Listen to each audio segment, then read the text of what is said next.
Greetings, humanity! We are back with Abject Adventure Gamery. Yay! I am here with Lucci. Hello. Hello. Yay. So good to see you. It's 2024. Yeah. Zork is all of Zork has been beaten, and we never have to look back at that ever again. Oh shit. Yes, never again. Yes, never again.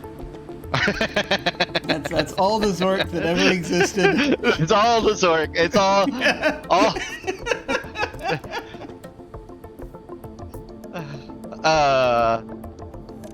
Never again until Rising the of Enchanter trilogy. 999, and everything's ended.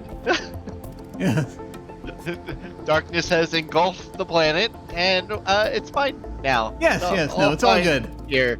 How are you? We're sending a squad up. We're good. No, we're fine. We're doing well. We're slowly descending into madness. I will tell you, I had this strange desire the other day. I actually went ahead because, well, when I say strange desire, it's not as though this is an unusual thing to happen. But I actually, so as part of I buy things on GOG from time to time, as I'm sure comes as no surprise. And among that, I actually, a while back, I sometime last year, I decided to pick up the entirety of Ultima.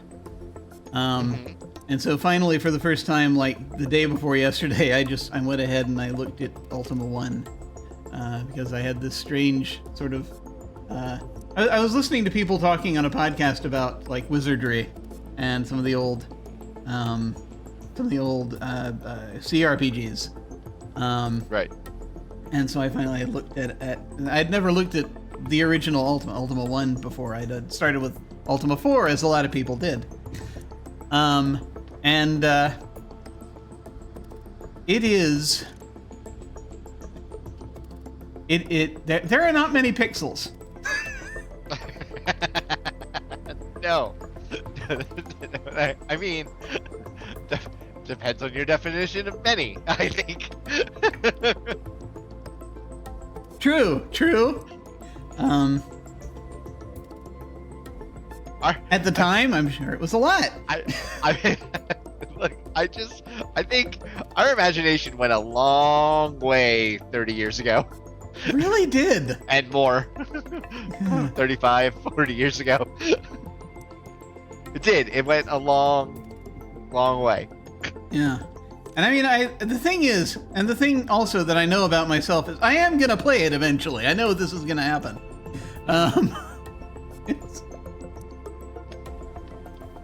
Might happen on stream, I'm not sure.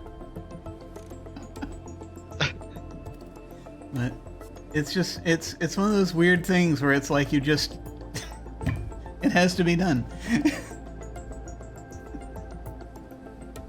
It's a strange compulsion. I have no idea where it comes from. What have you been up to?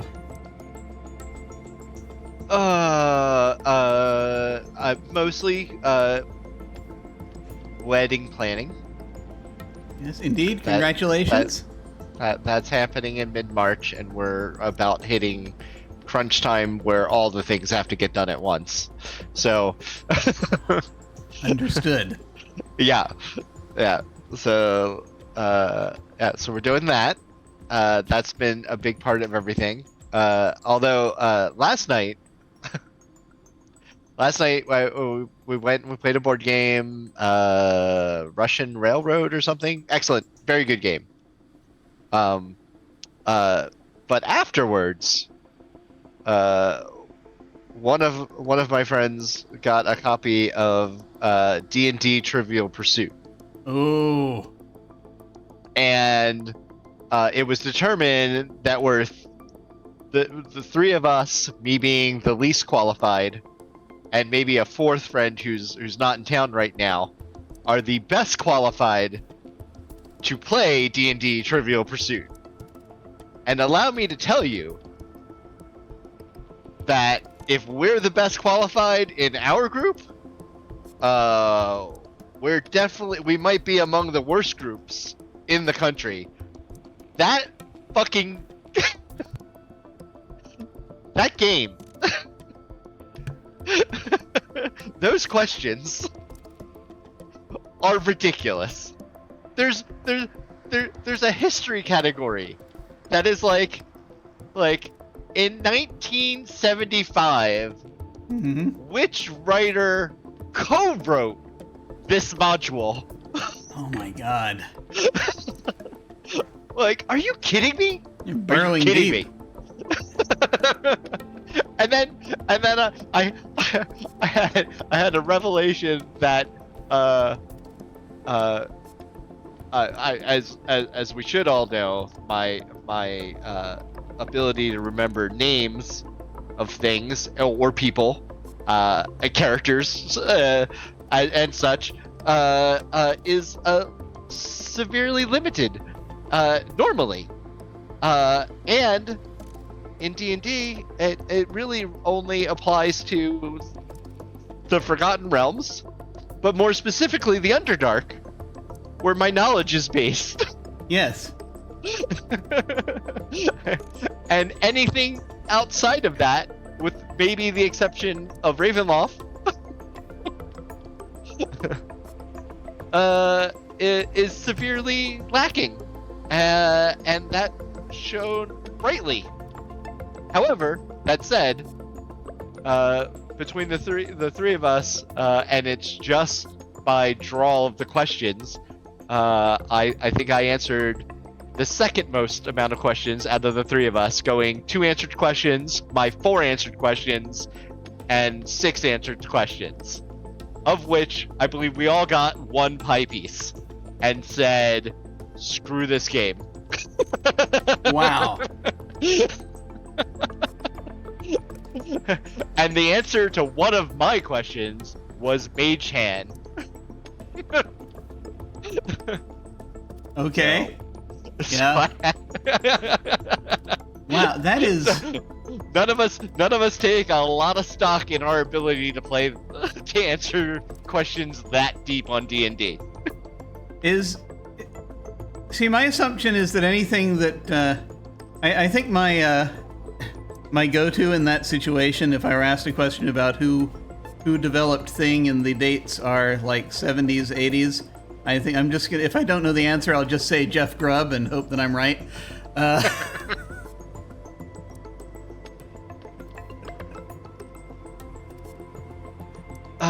Yeah, no, there were like Kuntz was an answer,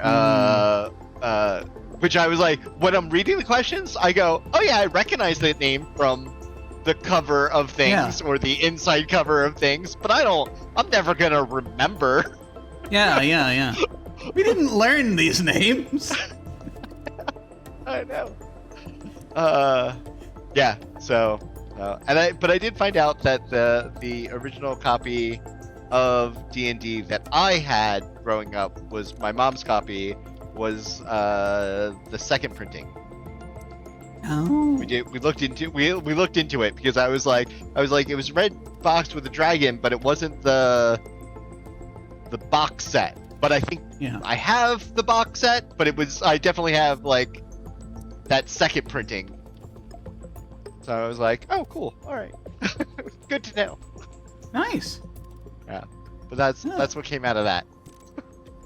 That's cool. No, that's awesome. That is. Never a box of cards, never to be opened again. Well, it's one of those weird things because, like, it's how recent was this D&D Trivial Pursuit game? It's pretty recent. Because you said they just bought it, right? Yeah, I'm pretty sure. You know what? That's a good, fair question. I ask because it seems strange to me that if you're gonna put out a Trivial Pursuit, I mean, I will say that I appreciate, as an old person, I appreciate being remembered. However, I also kind of recognize that if you're putting out a game of some kind, it has to be playable by by maybe enough people not in their midlife. Yeah, well, it has to be playable by enough people that they'll actually, support the run of the game. Where's the? This edition, 2022. 2022. I don't know. It's funny because when you said that they went out and they bought a copy of the, I was expecting like, oh, okay, well, if this didn't go well, then it was full of Critical Role questions or something. But it's the opposite. those I think we would have done better in. Oh, there was one question about from absorbing the cultural zeitgeist, I guess. There was only one question that we all knew, and only one of us had to guess at, which was who had a column in Dungeon Magazine around 2004. Oh, I forget what the column was called, but Will knows, or Will Wheaton's column in oh, okay. who wrote the column. Yeah, and I was yeah. like, just by timing and everything else, like, and back in my brain, like, I know he did it. I don't know that I ever read any of his columns from it, but I didn't realize he did. Actually, I didn't know that he had that column. I knew that he was on the RPG scene and all that, but I didn't. And I know the stuff, the actual plays and stuff he did. Yeah, in context. But that same friend knew the name, but doesn't know who Will Wheaton is. So. Wow. He just knows him from the column? Is that? No, he recognized. He knew that was the name he was supposed to say from context, but didn't know why. Didn't know what Will Wheaton had done. Didn't know. Yeah. Doesn't do Star Trek. Doesn't like. Okay, I mean, such people exist. Yeah. Apparently.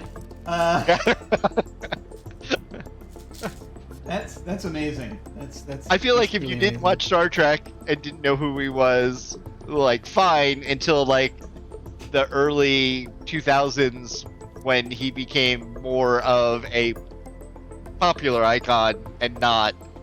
Yeah. But whatever. That doesn't matter. I know this very well about him.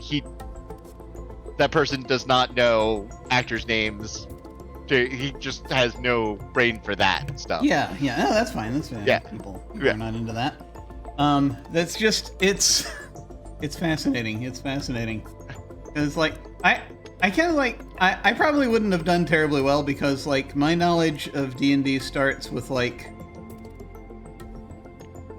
it's very sporadic because there's a lot of very classic things that I never actually got to do anything with until much later, and then sort of revised versions of those things. There's a ton of modules and stuff that I read because I didn't have anybody to play them with, like that kind of thing. Yeah, I had a few of those. But it's not the same because like for D&D you don't have the experience of going through it and have like you just kind of have like the scenario. Yeah. And I remember, like, I did that with the most famous module I did that with was Ravenloft. The original Ravenloft module. I read the beginning of it, I think, or the first up to a certain point, and then I was a child with ADHD, so that stopped. Before they developed into Curse of Strahd and well before that, before they eventually came out with a box set, and then then it became eventually. After many editions, it became Curse of Strahd. after many of correcting perhaps insensitivities. I will say though, I did one of the things that because Strahd was becoming a lot more popular even before that. And we ended up my mother picked up this audiobook. The audiobook for Strahd, which we listened to a few times. because it was Roddy McDowell doing they'd gotten him to do to read the book. And it was an abridged version, apparently, it turned out. But we got really into it. Not realizing until later certain things. Right. But yeah, it's one of those folks who he falls on a lot of what is it, problematic faves chart? Is that what the kids say nowadays? Yeah. Yeah, we'll end there. That's yes, that's, certainly. That's good. The last note on the Trivial Pursuit game I have to say is I to get the date I looked it up on Board Game Geek, and the only thread has the title comment of "Most of us don't know enough about D&D to enjoy this game." Really. That's amazing. Yeah, that's accurate. I confirm. Yeah. That's amazing to me. It's like they targeted an audience that doesn't buy newer stuff. the newer gaming stuff, by and large. Yeah. It's the people like 5 years older than me, who maybe a little bit older than that, 5 to 15. We'll say 5 to 15 years older than me, who were there, basically, when everything started, and yeah, they might be able to answer those questions, but I would not. I would be completely lost. Yeah. Yay, though I started playing in the 1980s. Amazing. Like you only play this game if you started in the 1970s. I think that's the key here. Which is first edition, since second edition came out in 81. If you were at Arneson's table, right. You might have known some of these people and remember these answers. Yeah. Damn. I will say that I for the first time in over a decade, I got to play Pathfinder again. Oh, nice. Just a few days ago. It was on over on Lost Caravan. We did. It was a one shot, and I do like the world that they set up for Pathfinder, and that they've continued developing it. They put a lot of detail into that. But so they've done a lot of quality products and all that surrounding it. But it was fun. It was the combat lasted a very, very long time. The first combat, because everyone kept rolling ones repeatedly. It was kind of like the virtual tabletop we were using had decided that it wanted to spit out mostly ones that day. Some sort of setting. It was uncanny, the number of ones that were rolled. I'll just put it that way. Yeah. I have to admit, thinking about this now, the only Trivial Pursuit style game that is this in depth, I think I would have any real chance at, would be Vampire the Masquerade. And just Vampire the Masquerade. Yes. No, with some World of Darkness crossover, and very specifically Gehenna, like the end of World, the end of the World of Darkness, or the original World of Darkness, whatever they call it. Yeah. It probably exists somewhere. That's neat. Well, I guess we'll go ahead and get to Deadline, as this is my first time playing this game. Murder. Maybe probably. murder. Yeah, there is murder. Suspected. Let me go ahead and bring us over to the talking about stuff screen, or the actual looking at stuff screen. And I will switch to the other music that I have gone to, which isn't really so much music as atmosphere, but that's okay. We'll see how it does. So this is an interesting one to me, just because this is I have details. I have details here, and actually let me do something mysterious real quick before I yeah, there we go. And let me ask you before I start talking about this. Have you played? Now you've seen this game before, or something like it. Is that right, or am I mishearing? Did I mishear? No. I mean, I saw the box. I've seen the game. It's like I may have a copy of it somewhere on 5-inch floppy. I don't.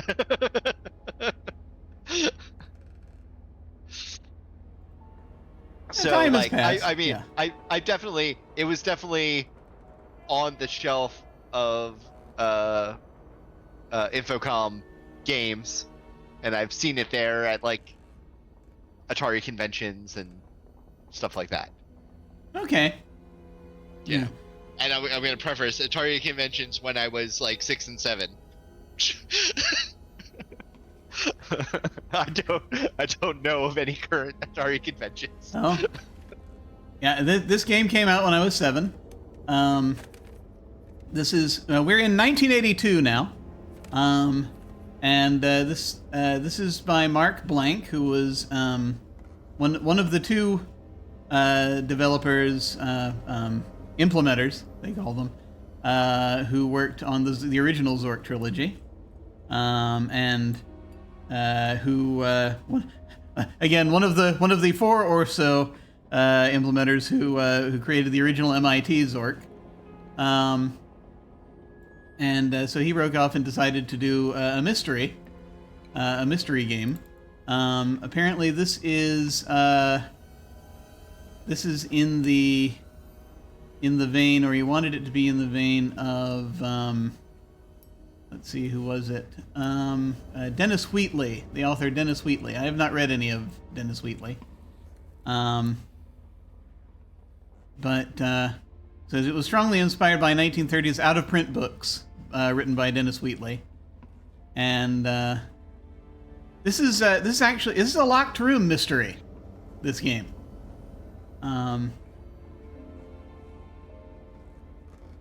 That we'll get into in a moment. And this was the first mystery game that they did. Also the first non-Zork game that they did. And this was also the first game where they put things. They gave you props to play with. A little bit, or to look at. Oh, this was the start of that? Yep, this was the start of that. And so this version that we see here, this is the folio edition. And this printing of the folio edition appears to be after they were already... Well, they already had a bunch of stuff on the docket that was out or coming out. But so we have the cover here. It says here, first of the Interlogic mystery series from Infocom. I looked into this, because I didn't recall seeing Interlogic elsewhere, but apparently, I found this site that this fellow calls Infonotes,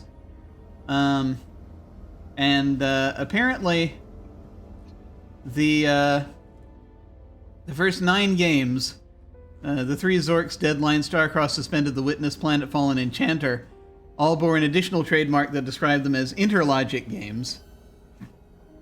And they're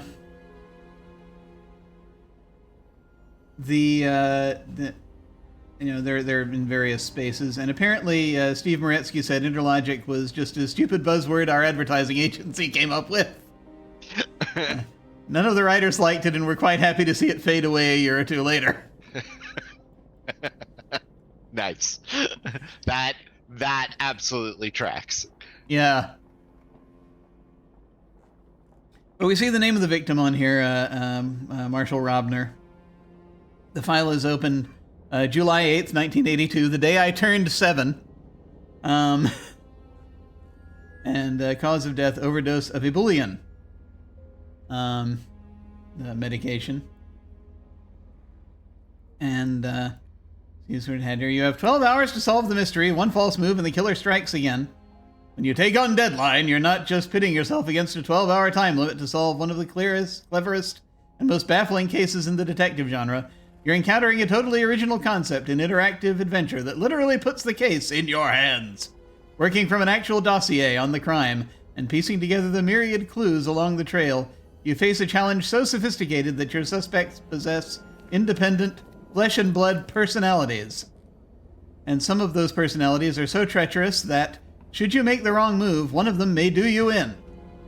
The time has arrived for you to investigate Deadline, first of the Interlogic mystery series from Infocom. The other one in that mystery series, I guess, being The Witness. It's funny that something that also apparently this is now. I should ask: have you played? Are there any? Do you have any favorite mystery games at all that you've played before? I don't know what games might constitute mystery games. I love mystery in general. And I'm sort of thinking like what... computer games here, or video games, anything like that. I mean, oh, fuck, what's the name of that?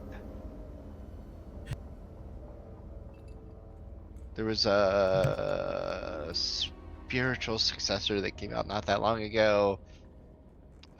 There was that horror game with the Wendigos. I'm not familiar. That was, it was more like a movie because it was basically like, you have a short time to give your answer to like questions to lead the story along.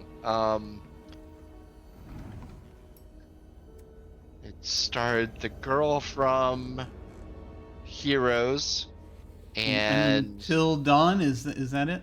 Yeah. Yep. Until Dawn. Yeah, I'm not familiar. I just looked it up. Interesting. But it's good? Yeah. It was very good. It's very reminiscent of a modern version of these types of games where like even like you choose kind of where you're going and then there are cutscenes that you have to, basically quickly respond to. But every choice develops the story in a different way, kind of. Okay. Cool, yeah. I have... The new one, The Quarry, came out a year and a half ago or so. Okay. Yeah, So I'm not familiar with those specifically. I think the most recent mystery game, video game that I've played was one of the Sherlock Holmes ones. Came out. This company put out a bunch of them not too long ago. And I had grabbed one at some point, and eventually I didn't not realizing it was part of a series. So I played that on stream for a while. And it was fun. Lots of puzzles. Many puzzles. I feel like that's the trend for a lot of the mystery pseudo-adventure games that folks have nowadays. And especially this is true of, like, I think the Nancy Drew ones, where you have to solve a bunch of puzzles. Right. Type gig. I'm trying to think. I mean, I'm going through like list of ones, and like Seventh Guess is one of my favorite games. Oh yeah. I just did that not long ago, also. Finally, after years. I haven't gone back. I haven't picked up the VR Seventh Guest that just came Oh out. yeah. I can't, but I really cannot wait to play that. Yeah. Yeah. That sounds like that could be good. cool. And Until Dawn is like third on that list, like Oh, out of okay. like 15. So I'm like, yeah. Awesome. Now I will say that as far as, Infocom mystery games go, I have never gotten very far into any of them. Years ago, back when I was a kid or a teenager, I cannot remember how old I was. We did get a copy of Moon Mist, and I played the beginning of that a bit until something happened. I'm not sure, somewhere in the game, and I was like, okay, well, I was mostly just interested in the way you could just define your character in different ways at the beginning of that one. And a little while ago, I did play a little bit of The Witness, and got immediately frustrated with it and stopped because nothing was happening. And the thing I was realizing is that, well, part of it is that I hadn't read the manual. I don't think as thoroughly as perhaps I should have. But something that's that there's some different things about how this one works, and so and which might carry over to The Witness possibly. I don't know. The Witness will not be done on stream. We will not be streaming that one. But as far as this being the first of those, there are certain things, and I'll get into that in a little bit. But let me first go ahead. I have some thoughts when we get into it a little bit. Okay, cool. Yeah, I sent you the like the documents and all that. And I went over them briefly. Some of them, just some of the like easier to consume, not any heavy reading on them. Yeah, I read through the interviews and stuff this morning. I did not do that. That's okay. Yeah, no, there are things in there that I'm like, they're minor. I wasn't able to find anything. I didn't read deeply, but I wasn't able to find any huge discrepancies. There are a couple of things that I was curious about, but that's those things I feel like are things that you and I, as we do this, we can go into detail on. But like the pictures and the maps and things like that, like I was like, oh, like this I can familiarize myself with. So if we're talking about it, I'm a little familiar. Yeah. This is the gray box edition, and so where they changed up some of the again, the term that they used for these the physical things you would get are feelies. They changed up some of those, and stuck some of them in sort of the main document where it's like part of the box attached to the box,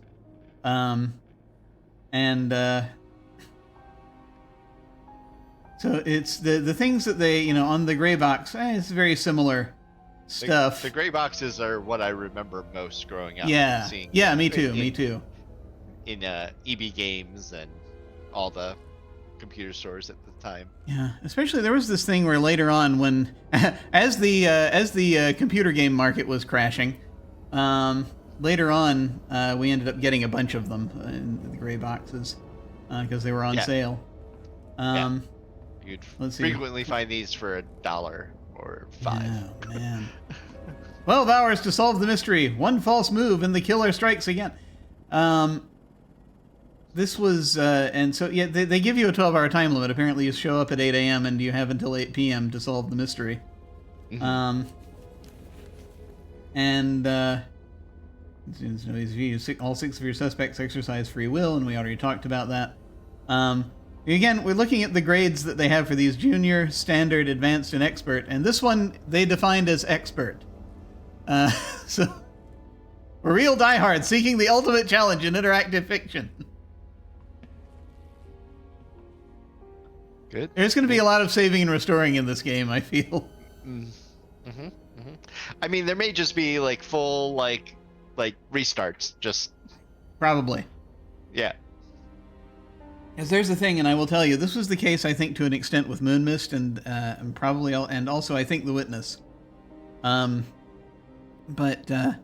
this being the first place they did it, I have a feeling this may be one of those where you have to be in a certain place at a certain time to witness something. To see something happen or to see people say things or see what they're doing. So that's the thing. Also, there are multiple endings. Yeah. Well, because like you can accuse any of the suspects.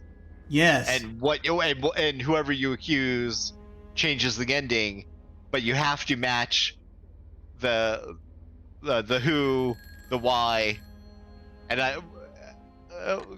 to the murder. So to get the correct ending. Yeah, you have to have the motive, the method, and the opportunity. Yeah, opportunity. And so and it says you have a command that lets you just arrest people. Right. Apparently. Yeah, you can end the game turn 1. Yeah. Apparently. With no evidence. So this leads into my thought process and things I was going into. Mm-hmm. So we have 2 timelines. We have our 12 hours, 8 a.m. to 8 p.m. Uh-huh. And then whatever the timeline for the murder, which or leading up to and after the murder, but the murder happened somewhere between midnight and 2 a.m. They say 1 a.m., but in that time frame of those 2 hours. Because I looked at the coroner report. Yeah. Okay. Yeah. Yeah. And then, so we have 2 separate timelines that we have to be working through, and I don't know if 6 people is all the people that are there, or if there are more people there for us to interact with. Yeah, it says like there are 6 suspects, but yeah. Right. I'm not gonna go into detail or read through all of these right now. I'm just showing them for folks who want to see it. But yeah, no, there's a lot. There's a lot. So this is gonna be very different. A couple of things that I will go ahead and go over if I can pull them up. And we can refer back to these as needed. I'm not going to talk about any of these things right now. But I was looking at let me actually go ahead and open let me open my PDF thingy. Because the couple of things I just wanted to... No, Jim, don't open that program. Damn it. Opening my video editor for no apparent reason. But that'll be great. There, you see, that's OpenShot. Anyway, we don't need that. Don't need to edit anything. Here he goes, manipulating the evidence. Yep, that's exactly why I opened it. You caught me. Little section. The only other things I was going to say before I forget about Mark Blank is in the appendix. This little brief paragraph I'll just read out. A graduate of MIT and the Albert Einstein College of Medicine, Mark has been involved in writing interactive fiction since its formative period in the late 1970s. Co-author of the original mainframe version of Zork in 1977, he was instrumental in laying the groundwork for the appearance of interactive fiction on personal computers in the early 1980s. He is co-author of Zork 1, Zork 2, Zork 3, and Enchanter, and is sole author of Deadline, the first interactive mystery. His continuing work in interactive technologies, in large part, made Infocom's games synonymous with interactive fiction. His mother still wishes he would practice medicine. And that was in the gray box. Undoubtedly self-written. Yes. Most likely. Hopefully. But there are some commands I just want to go over that are not a little bit, just so that we'll be aware of them or have them in our brain boxes. just because, like, these are things. So accuse someone of something. I'm just going to go over the new ones, right? That we're not, that are not at all Zorky, at all. So let's say you can accuse someone of doing a thing, which I guess gets them to talk about it. Analyze something. Duffy, your assistant, will take something to the police lab for routine analysis, including fingerprints. Analyze something for something specific. Which, if you're looking for a specific substance on or in something, the lab will run a special analysis. Arrest someone! If you've found enough evidence, this sentence will end the case and describe the outcome of the prosecution. You can ask someone about someone or something, so you can ask about specific things, which has kind of been in other games a little bit, but it's probably going to be more specific here. Examine something we had already, but it's probably more important here. Fingerprint something, which is the same as analyze something for fingerprints. Let's see. Quit script. Search. Search. Search is new. Search someone or something. This is a search for unusual items. Search someone for something specific. A search for something in particular, whether unusual or not. Search near something. Which, again, that's a command I have never seen before. Right. In anything. Allows you to look closely at the area immediate to something, possibly providing more information than simply examining it. Show something to someone. You may get an interesting reaction. Show me something, which you say to somebody. Request another person to show you something. Time tells you the current time of day in the story. Or T, which that'll be very important. Mm-hmm. Yeah, see, we'll wait, we watch had, that. but We'll watch the time disappear. yeah. Hopefully it's in the status line, but if not, we can find out. Wait, we already had, but wait for someone or some amount of time. So it's like you can wait for some specified amount of time. If something interesting happens in the meantime, your wait will terminate then. You may also wait for a character to arrive. If something interesting happens in the meantime, or if the character doesn't show up after a long time, deadline will ask you if you want to keep waiting. So wait for, and then wait until a specific time, which causes time to pass until the desired time arrives. If anything interesting happens during this time, you'll have a chance to stop waiting. I'm not used to this level of control over the wait command. You can ask someone, what's wrong? Which is a request to another person to discuss what's on his or her mind. You can ask, where is someone or something? Which is a request to another person to help you find someone or something. And those are those are all the new commands that they put in here. And my mind boggled at this just because of my history with Infocom has not really had me engage in these commands in any way that I remembered them. Yeah, that's there are a few more there that than normal. Yeah. I mean, it's just I mean, I know it's maybe it's not as amazing as my brain is making it out to be for me. But I've looked at those, I'm like, what the hell? So that's basically all of the stuff that's all the stuff I basically wanted to go over before we jump in. Are we ready? Are we ready to do this? Let's boot it up and solve this murder. Yes. Okay. In all of this, in all of the style of wildly overqualified and overanalyzing detectives genres. Yes. Which is certainly a thing right now, not just Sherlock Holmes. I'm gonna say that I promised myself I wouldn't rant about this, but I'm going to say this very briefly. This one, I think there were reviews that kind of put this more in the mystery genre than in the detective genre. I do not know which it is. We'll have to know by reading it. But the detective genre fell more into, a lot of people just sort of call it noir nowadays. Right. That's bad that people do that, but okay.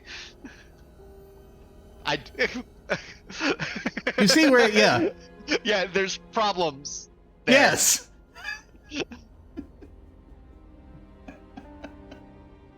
this seems to me, because I do like these types of films and shows.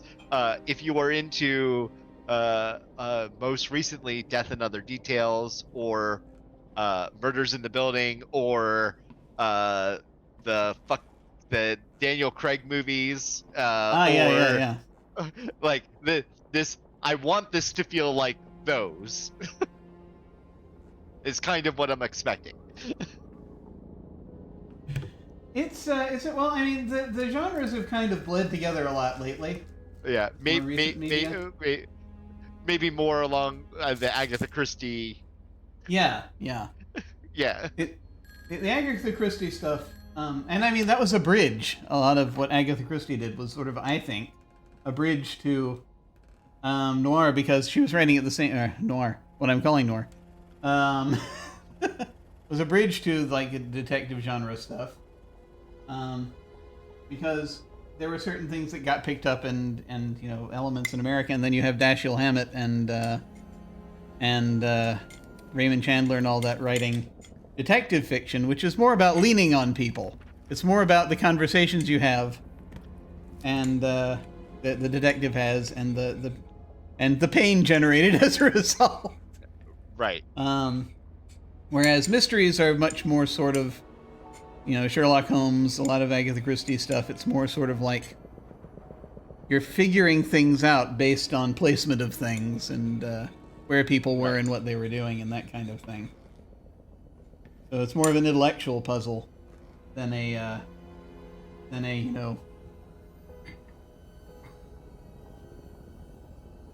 let me read this person type deal, reading, and there's cross-pollination. Reading people shows up in Sherlock Holmes, and finding clues shows up in Maltese Falcon and all that. But still, yeah.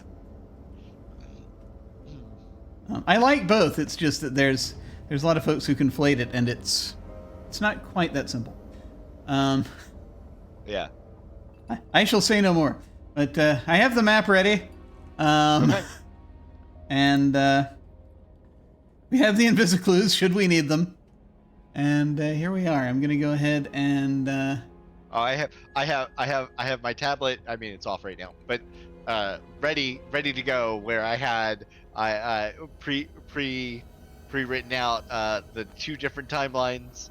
Oh wow. A section for suspects to be written down. I expect that I will do none of these things, and this will rain into chaos. Oh, you're more ready than I am then. Okay. So here we are. Deadline and Interlogic Mystery. Copyright 1982 by Infocom Inc. All rights reserved. Deadline and Interlogic are trademarks of Infocom Inc. Release 27. And there's the serial number. South Lawn. You are on a wide lawn just north of the entrance to the Robner estate. Directly north at the end of a pebbled path is the Robner house, flanked to the northeast and northwest by a vast expanse of well-kept lawn. Beyond the house can be seen the lakefront. The first thing I'm going to type is verbose. Okay, we get verbose description. For folks who may be watching who did not get to skim through the documents, I'll show you where. I'll post in the chat where they are.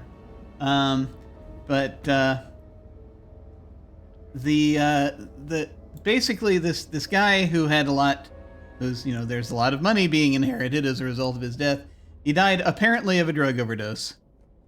He had locked himself in his room, and they found the body the next morning. And they found him in the library that was locked. Yes, where he does most of his work when he gets home. And there are interviews with his business partner and his wife and his son, and the people who worked for him. I will tell you, reading over the interviews, the only thing that I've found that I can't really call it a discrepancy, but there is a point about who it was that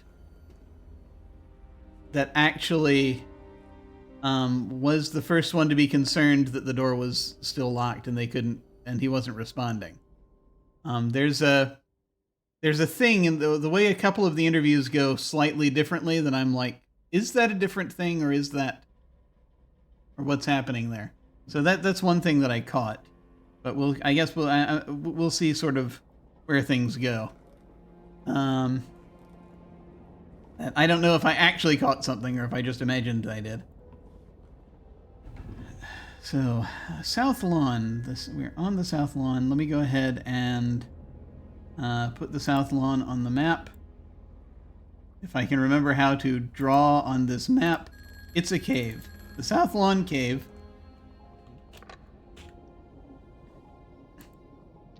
It goes north, northeast, and northwest. Okay, all right. We're on a lawn that is north of the entrance to the estate. Directly north. Alright, directly north, the end of Pebble Path is the house. Northeast and northwest by well-kept lawn. Okay. And beyond the house is the lakefront. Alright, gotcha. North, northeast, northwest. Which I'll go ahead and draw I'll draw the little legs coming out of the box. There we go. Okay. It is 8 a.m. What shall we do? I mean, let's attack this directly first, and see how screwed we get that way. Excellent. Do you mind if I take a moment to check our inventory? Oh yeah. Let's see what we're carrying. You're empty-handed. Okay. Yes. This also, by the way, I've wasted a whole minute. This, by the way, just as as you probably picked this up from what we've been saying, but as a content warning, there is law enforcement at least somewhat, at least tangentially involved in this whole thing that will be showing up from time to time. The detective already went through and made an evaluation and decided that it was in fact suicide, and I forget who it was. The lawyer. The estate lawyer. The estate lawyer contacted the chief of detectives and asked them to look into it directly. And so that's us. We're playing the chief of detectives who's coming in to look things over. So we're heading north along the pebbled path to the Robner house.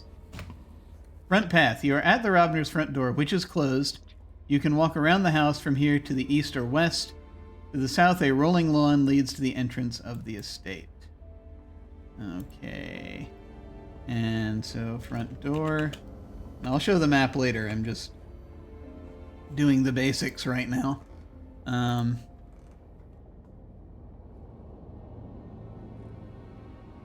presuming you can go in, but, there we go. Okay. Guess we'll knock, yeah? Yeah. Sure. You hear footsteps inside the house. Mrs. Robner, dressed in black, opens the door and greets you. Hello, she says. I'm Mrs. Robner. Please come in. I'm afraid I really can't help you much. This is surely a terrible waste of time, not to mention upsetting, having all those police marching around the house. This has been a trying time, as I suppose you can understand. As I told Mr. Coates and the other detective, you may look around, but you must be out by 8 o'clock at the latest. Oh, I almost forgot. Mr. Coates will be reading my husband's will at noon in the living room. You may attend if you wish. Mrs. Robner leads you into the house and closes the door behind you. Foyer. This is the foyer of the Robner house, or foyer, depending on which side of the room you're standing. Beautifully appointed with a fine crystal chandelier, marble floors, and a large marble-topped table. The front door to the south is closed. The foyer continues north. I'm going to make myself some breakfast now. I'll be around all day if you need anything. I'll do what I can to help. Good day. Mrs. Robner heads off to the north. Okay. Large marble-topped table, front door to the south closed. Foyer continues to the north. And so we have that. I presume we went north to get here. We are now in Le Foyer.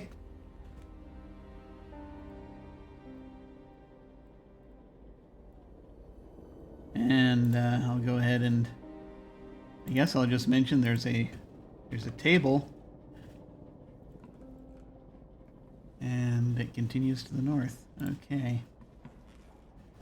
All right. Do we want to try out our new commands and investigate the table, or maybe around the table? Yeah, sure. When you said that for a moment, I was like, harass Mrs. Robner. It's always the spouse. It is. It's always. Yeah, that's it. Always the spouse. Okay. 100%. Examine the table. There's nothing on the table. Mrs. Robner is to the north, heading toward the north. Oh my god. Look near the table. You don't find anything interesting. Okay. Off to the north, ducks into a room to the north. Look under the table. There's nothing but dust there. Let's see, what else?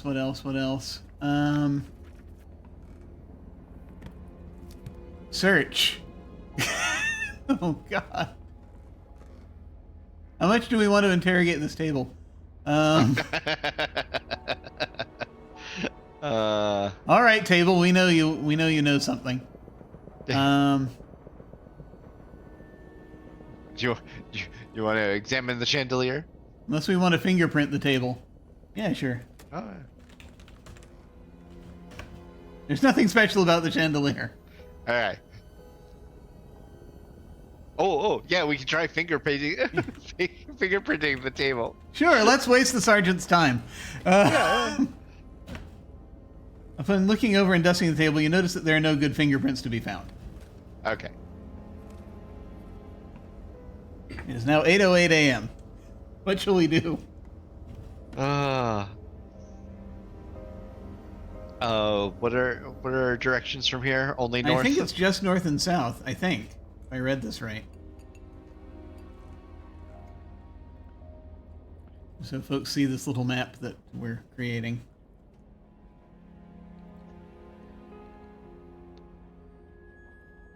All right. Well, I mean north, since right. we're already inside, Yeah. and it's not yet noon. North of the foyer, this is a hallway north of the foyer. To the west is an open doorway. To the east is the foot of a staircase. The hall continues north. North of foyer. Yes. Yes.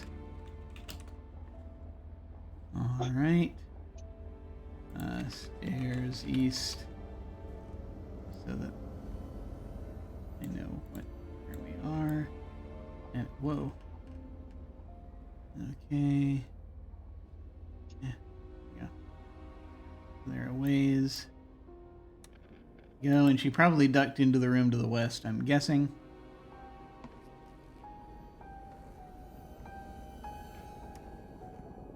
Let's see. We want to do the ground floor first, and then the. Yeah, sure. I guess we'll start by. Does it sound good? We just sort of start by searching, and then deal with humans and all of that. Yeah. Why don't we map out the entire place as much as it lets us? That seems like a good idea. She's in the kitchen making herself breakfast, whatever. Yeah. Yeah. I'm gonna go ahead and save real quick, just as a paranoid tactic. I immediately ignored everything that I had and said I was gonna do, and I didn't even put her name on here. Mrs. Robner. That's all right. Okay, so thus far, if we're mapping out, so we have. Should we keep going north at this point, or are we doing the? You like to go like clockwise or counterclockwise, right? Yeah, I mean, it probably doesn't matter, but yeah, either works for. We might as well go, clockwise, since there are stairs to the right, correct? Yes, that's true. But that would be perhaps the second floor. Right. Yeah, That's how. Okay. That's how Okay. cardinal directions work. Okay. Got it. Do you want to? Yeah. Go upstairs? No, I was saying we can explore downstairs first. Okay, downstairs. Okay, so if we're going clockwise, then we'll keep going north, and then. Yeah. Okay. Wait a minute. No, No, you're right. We go west first. We go because west. That's We go counterclockwise. west first. As someone, for some reason, I have been running Don't Rest Your Head for years that has a city in it that is everything is determined by the face of a clock, at least in the version of the city I created. I've been doing that for years, using that version of the city for years, and yet somehow I have to put my brain into the right mode for me to remember which way is clockwise. West. Living room. This is a large and impressive room whose furnishings bespeak the great personal wealth of the Robners. The south side of the room is a large bay window, now closed, which looks out onto the front yard. A woodpile sits beside a huge fieldstone fireplace. A double doorway leading to the main hall is the only exit. Pictures of Mrs. Robner's colonial ancestors line one wall. Content warning: colonialism. The room contains formal seating for at least 15 people in several groups of chairs and couches. Tables and cabinets, all of the finest mahogany and walnut, complete the furnishing. The furnishings. On one of the tables is a telephone. Sitting on a table is a hardcover book. Miss Dunbar is sitting on the sofa here. There are many things here.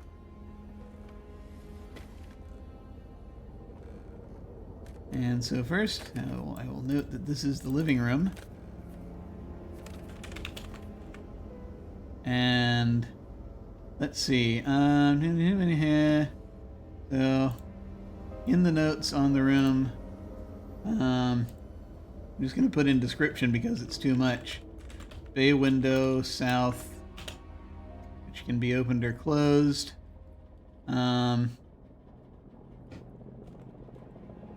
And fireplace, and the let's see, double doorway main hall is the only exit. Oh, so there are no other ways out of here, apparently, for those who don't like crawling through windows. Pictures of ancestors. Telephone on the table. Okay. Normal seating for at least 15 people, several groups of chairs, couches, tables, cabinets.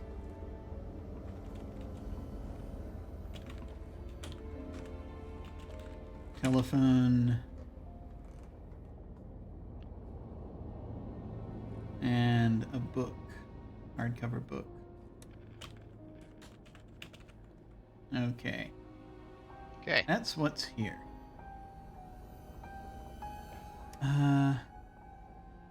My first thought is to examine the book. Did you want to? What else do you want to do? I did want to.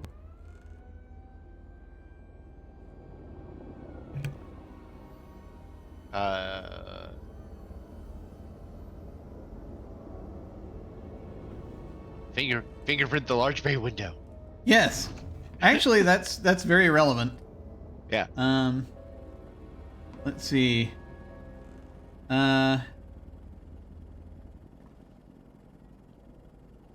Looks out onto the front yard. Okay. Do we want to examine it first, or Sure. just, Yeah. Straight to the fingerprinting. Yes. Well, that's the thing. This is Yeah. relevant because people can come into the house, maybe Right. by it. The bay window is closed. Do you want to open the? I don't know. I feel like we should fingerprint it first, Yeah. then open it. Fingerprint the window. Upon looking over and dusting the window, you notice there are no good fingerprints to be found. Okay. And then, yeah, we can open it. Bay window is now open.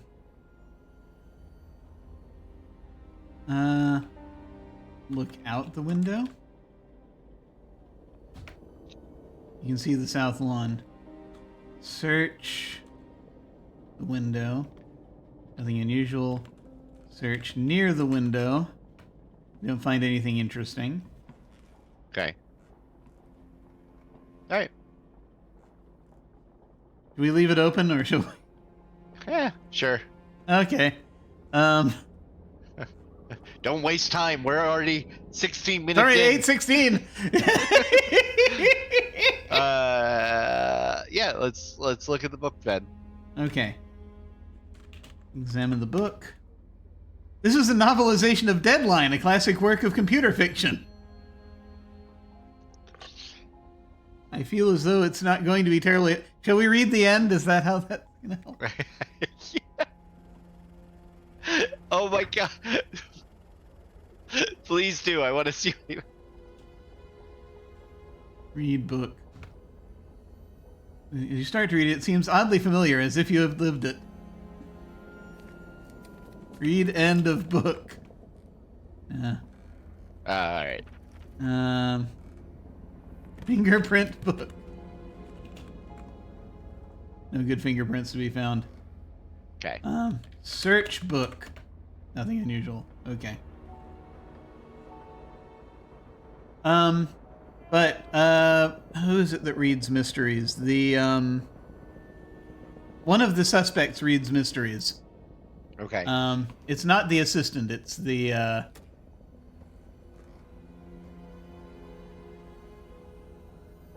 their servant, I think.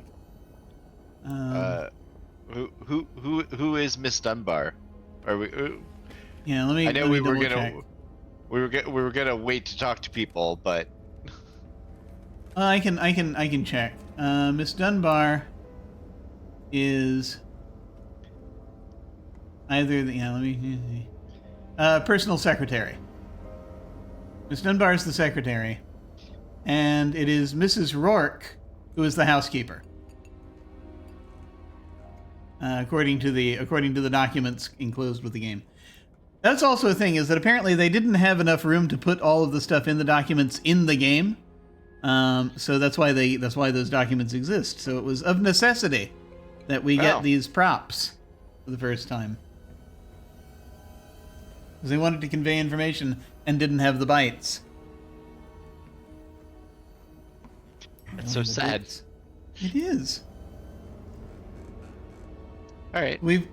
So we're carrying the book. That's about it. What else do we have in here? We have, as noted, the bay window, fireplace, pictures of ancestors, chairs, couches, tables, cabinets, the telephone, and the book.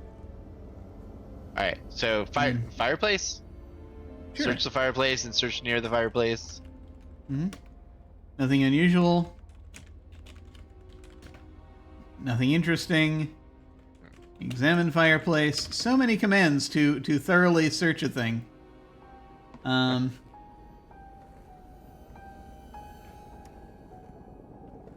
Let's see.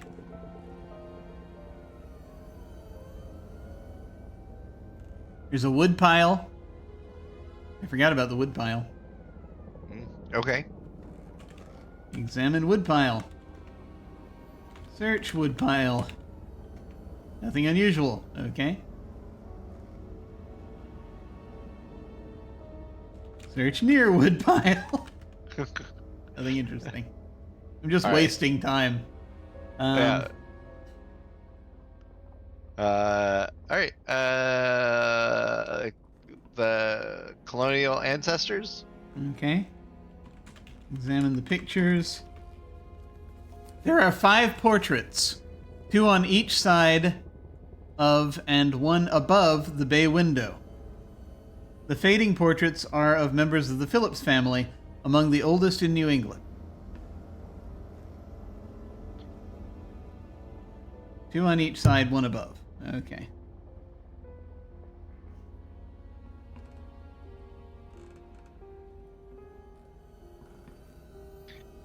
You look behind them.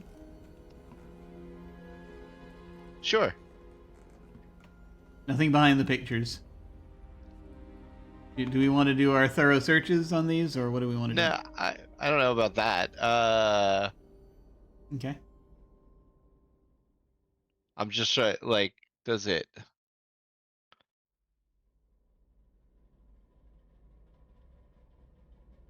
Okay. All right. I have. Telephone, I guess is the. Yeah. Oh, we fingerprint the telephone. Yeah. Nothing special. Fingerprint the telephone. Nope, no good fingerprints. That phone has never been used. Never once. Everyone wears gloves in this house.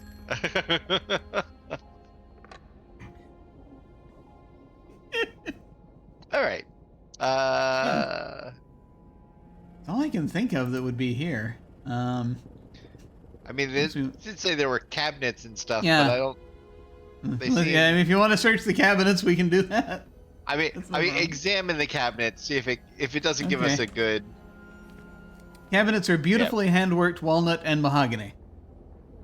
All right, maybe search them, but okay. I wouldn't go beyond that. Nothing unusual. All right, yeah, fuck. Screw those. I don't care. Oh, okay, got it.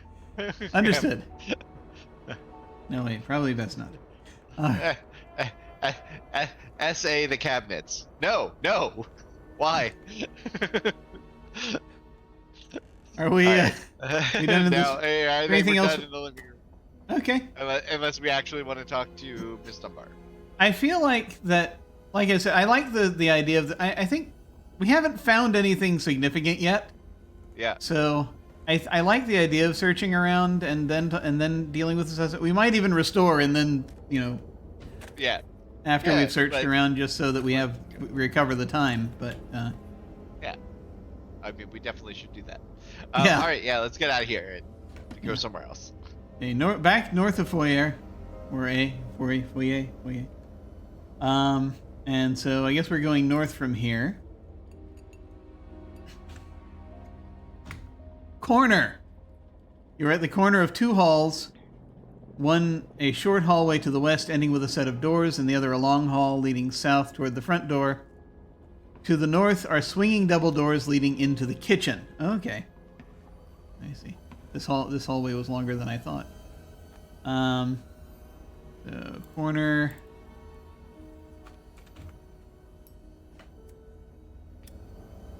And so we've got west and we've got north and back south. If I read this correctly. Okay. So west, I guess we're doing the. Yeah. Yeah. Okay. Dining room. You have entered the dining room. A long table seating 12 is in the center of the room, and a large trestle table is against the south wall. A large picture window to the north allows a view of the rose garden. Hanging on the wall are several cheerful paintings, including one by Surratt, which appears to be an original. Mrs. Robner is eating breakfast here. You were correct. She was doing breakfast. Yes. So, go ahead and add the room. Dining room.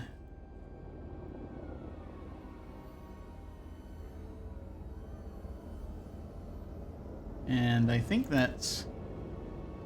I didn't see any other exits. There's a dining room table and the... Picture window. Picture window. Okay, yeah. So there are two tables and here. Then, two tables. Yeah. Let me go ahead and... Okay. Dining table. Trestle table. Let's see.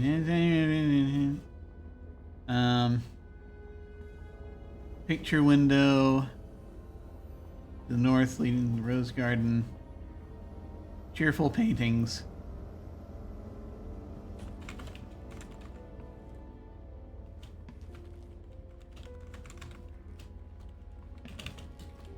With the Surratt.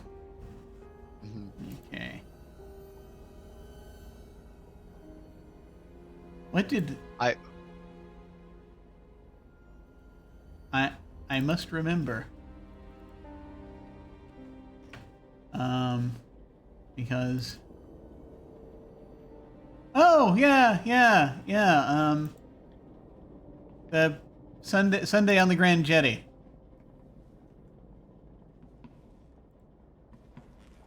For folks who want to remember who Surat is. Oh. Where is... Guy who painted this. Lots of dots. I was about to say, where is that? I remember going and seeing it, which I did, but it really doesn't matter because it could be anywhere now. Oh yes. Like, where it is now is not where it was when I saw it. This is one of the locations I used in a Fate one shot that I used to run at conventions and eventually streamed, where all the characters are paintings basically. Can go from place to place, and this was one of the locations. More of his stuff. So that's, yeah. Anyway, just for reference. Here again is our map, currently. All right. Okay. I think the only thing here worth searching is the non-dining room table. Yeah, we got a couple of tables, and we've got I wouldn't mind examining some of the stuff, but yeah, we can start with the trestle table. Yeah.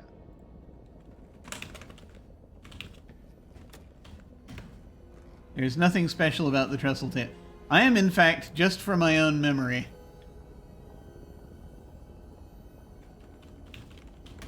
just so that I recall what this is. A trestle table is apparently kind of thing you can...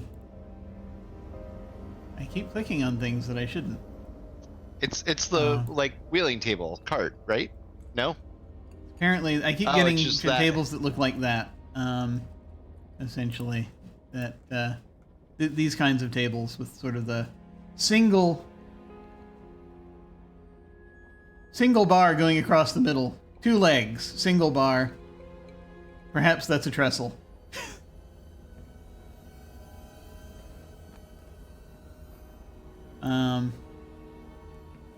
Dare I ask, what is a trestle?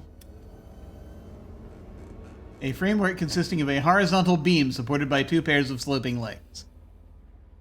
Okay, yeah. That is a trestle table. For those of us who do not know furniture in that as intimately, in that fashion. Right. So it says there's nothing special. Is there anything else we should do with the table? Nothing I can think of with those. Okay. Should we look at the? Should we look at any of the other stuff in here? The long table, the window, anything else? I am curious about the picture window. Okay. Yeah. Because I don't know what it's a picture of. Nothing special. Aside from the rose garden. I should probably actually note that it looks onto the rose garden. Just in case.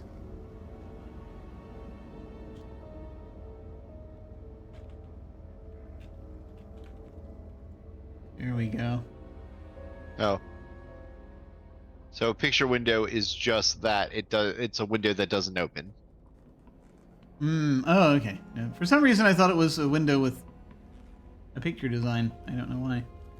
Yeah. And no, it usually and it usually doesn't have any like the cross what is it, supports or framing, so that you have a clear view out to what you're looking. It's as though you were looking at a picture. Yes, exactly. I understand now. A lot of times they have surrounding windows so that one stands out. You know? Yeah. All right. Paintings? Anything? I mean, we can. I think it was interesting that they spent bits on telling us what the paintings in the other room looked like. Right. So, that being here. The paintings are by various artists. They are brightly colored but not overly loud works of cheerful outdoor scenes and still lifes. They give the room a light and pleasant feel. Okay. If you'll indulge me, I want to just separately see if it lets me examine the Sirat. The painting by Sirat is a cheerful design which suits the bright decor of the dining room. It must be worth a fortune. Yeah. Wait, should we fingerprint anything? Or Not unless we find some evidence that suggests this was a painting heist or something. Why is this important? Yeah. Yeah. Why would they leave the painting? Okay. All right. Anything else you want to do in here? Not that I can think of currently. Okay.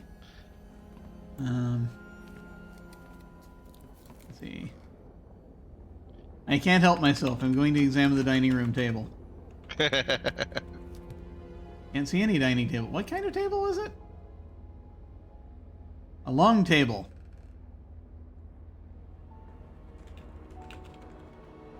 There's nothing special about the long table. Okay. Back out to the corner. And then north from here, yes? Yeah. Righto. Kitchen. This is the Robner kitchen. The Robner kitchen, quite large and with a full complement of appliances and labor-saving devices. On one wall, a beautifully... I'm sorry, all I can think of is that freaking room with the time machine in it. From Zork 3. Nope. I don't know what you're talking about. There's a diamonds. There's a compressing machine and a spinning machine. On one wall, a beautifully crafted shelf unit contains rare china, a unique hand-painted family heirloom depicting scenes from Greek mythology. The china consists of many place settings of plates, teacups, and saucers. There are several cabinets, which likely contain silverware, glasses, and the like. To the east is a pantry. Mrs. Rourke is here, cleaning the kitchen. She left without us noticing. What do you mean? No, this is Mrs. Rourke. I assume this is the housekeeper?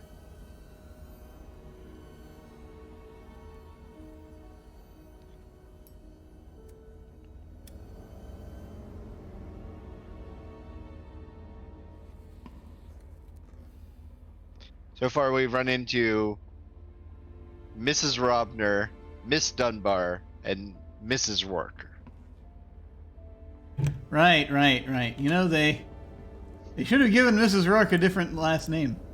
At least one that doesn't start with an R. Yeah, they are very similar names. It doesn't start with R-O. Let's see. The appliances... devices. Don't know if any of those are readable, but anyway. A beautifully crafted shelf unit containing rare china. Hand-painted family heirloom depicting scenes from Greek mythology. Are they talking about the shelf unit or the china? It would have to be the shelf unit, right? Because china would not depict that.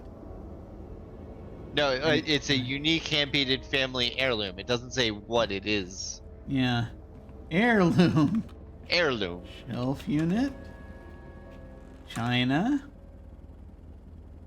Let's see. Let's see. Plates, teacups, and saucers. Several cabinets, which likely contain silverware, glasses, and the like. And to the east is a pantry. Okay. So, plates, cups, saucers, cabinets, perhaps silverware, glasses, and then there's a pantry, which is to the east, which I presume is a direction one can go in. Yeah. Lest it is a small pantry. And for now, I'll assume Mrs. Rourke is the maid since she is cleaning the kitchen. Yes. Mrs. Rourke is Mrs. Rourke is the housekeeper.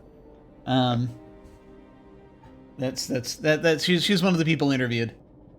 Okay. She is also a fan of mysteries. If I'm remembering correctly. Yes. I apologize. Give me one moment. Oh Try no! to take this. Yes, feel free, feel free. I shall take this moment to seize control, and examine the...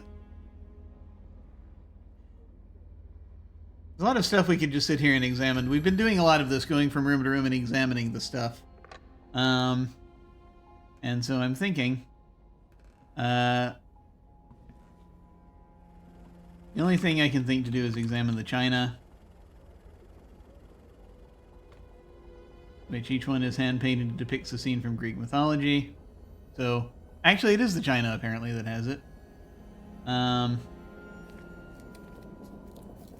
Beautifully crafted shelf unit. And the appliances and the... I don't know if there's really anything... I mean, maybe? There's just so much... so many possible things that it's like... You know... It might be worth searching the cabinets.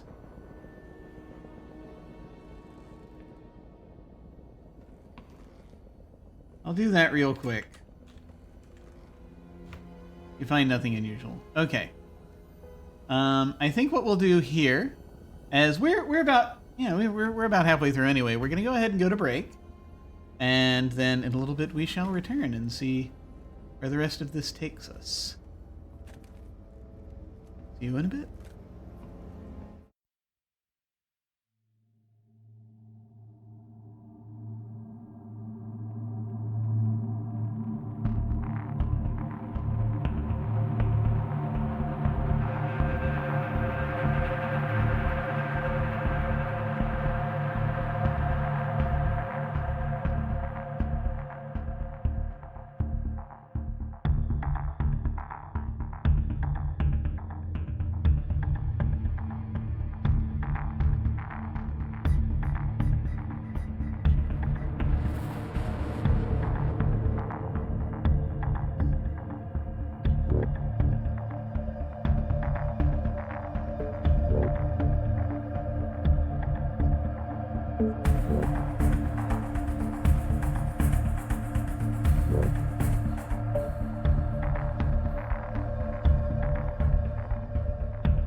We have returned.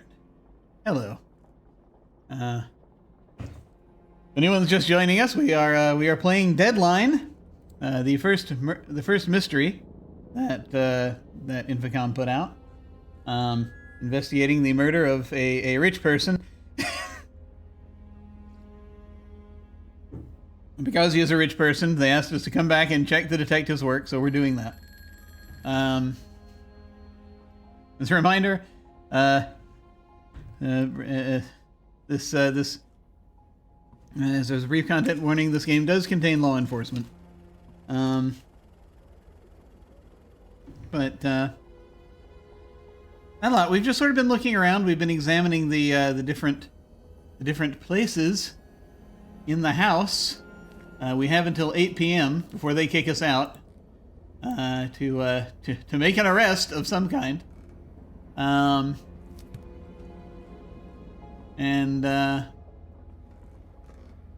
Here's what we have mapped out of the house at this point.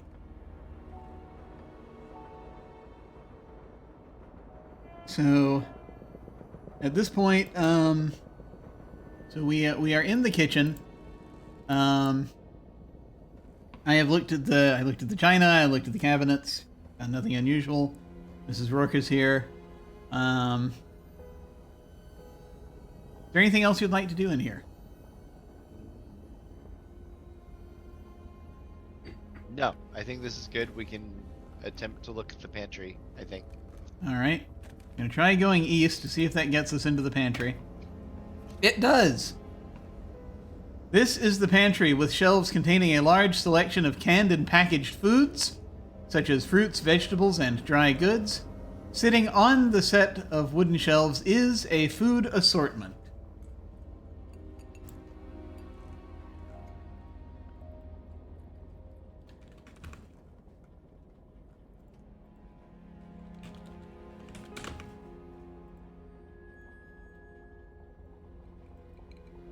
Ah.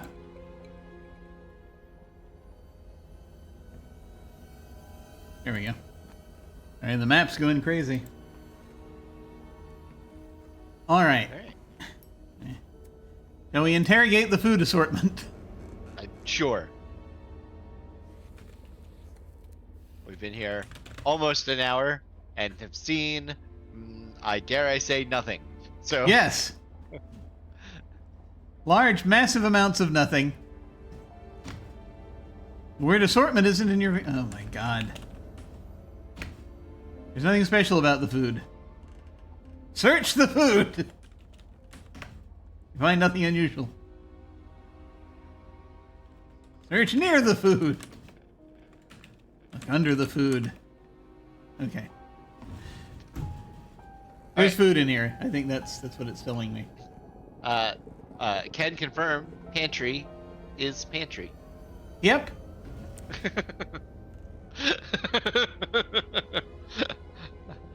I would like Fingerprint? Mrs. Robner, I would like you to know that no can of food will be unturned That's right. in my investigation.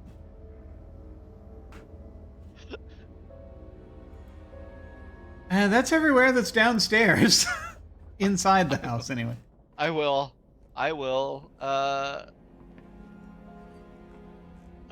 be testing your food for poison next. Yes. Ow. We'll make a direct analysis.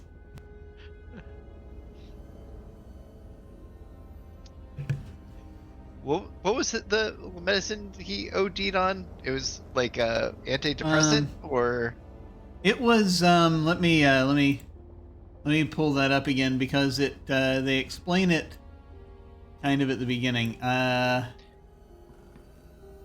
know normal dosing is like up to 6 milligrams, and he had 26 milligrams in his system and 10 milligrams in his stomach. Yeah. Suicide by poisoning. And it's in here somewhere where they... Ebullient. Found the pills by his body. They were ebullient tablets. It's an antidepressant that his doctor prescribed for him last week. Antidepressant. Okay. Yes. They had not noticed there, and this was during the interview with Mrs. Robner, and she hadn't really noticed any much change of whether he'd been acting less depressed since taking the medicine. Okay. Of course, it takes time to get used to any medication, sometimes, from what I hear. I mean, accurate. So. All right. To the upstairs. To the upstairs. We shall go to the upstairs. So that is west to the kitchen, south to the corner. To the south, Miss Dunbar enters the hallway from the west. So we're going to intersect with Miss Dunbar briefly. Back north of foyer. East is a staircase. She's heading to the east. I guess we're following, since we happen to be heading this way also. She's going upstairs. Around 9 a.m. she'll be in a different room. Yes. The specificity, it's important. I said I had a timeline. I didn't say true. I was writing anything. Oh, okay, that's fair. Bottom of stairs. There was another room down here. You're at the foot of the stairs to the second floor. Open archways lead west and south. We have not finished searching the downstairs. Apparently.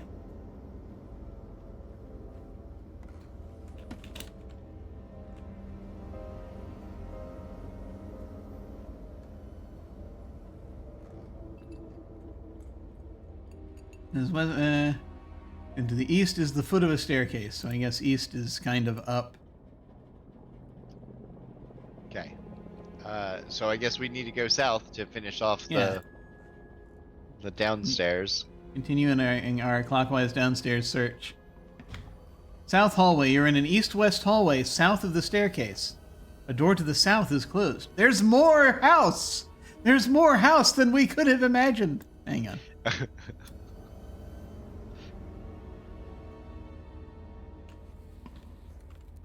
We have a south hallway. And here's the thing already. I will be back briefly. Okay, all right. I will be mapping while you are off doing that, okay. And so it'll take me a minute or two. Before I begin vamping again. So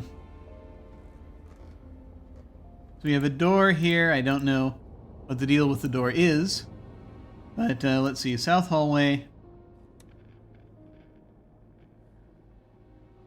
An east-west hallway south of the staircase, which means presumably you can also go east or west from here. I don't know how this, because the foyer was only north and south. So like, yeah, we can't, we mustn't do that.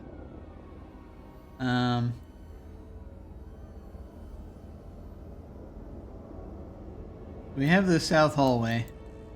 This strange and ponderous south hallway.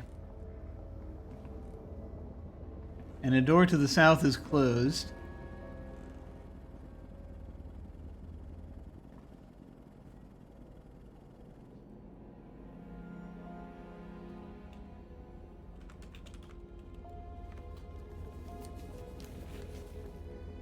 So that is what we have there. I shall examine the door.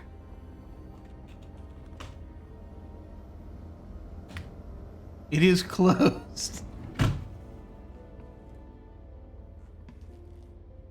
We have confirmed that that door is closed. I'm going to fingerprint the door.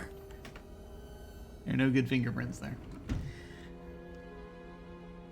So that's where we are currently.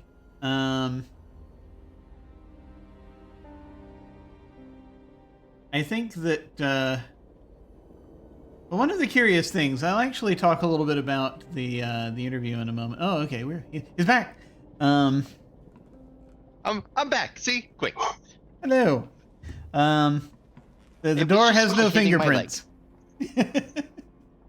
Oh no! Oh, good. You all right? Yeah. Our house is under attack, and by under attack I mean a roommate got food, so now the dogs are going crazy.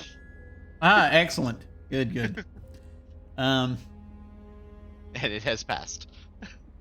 these things happen. So we've got apparently we've got ways to go east, and this is an east-west hallway.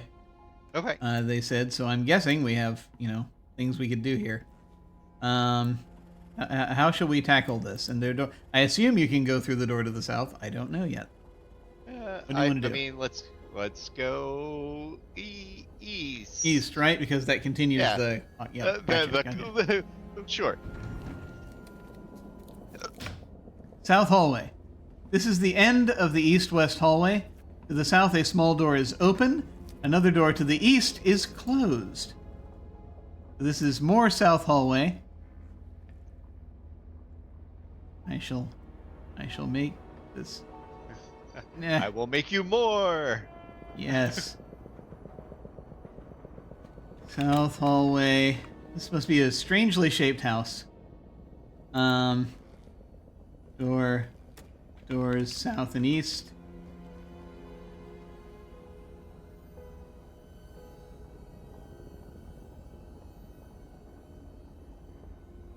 Whoa. Oh, wait. Okay, I typed it under object syntax, which I was scared and I didn't know what that did. Alright, there we go. So, that's what we are currently looking at. So I guess east from here?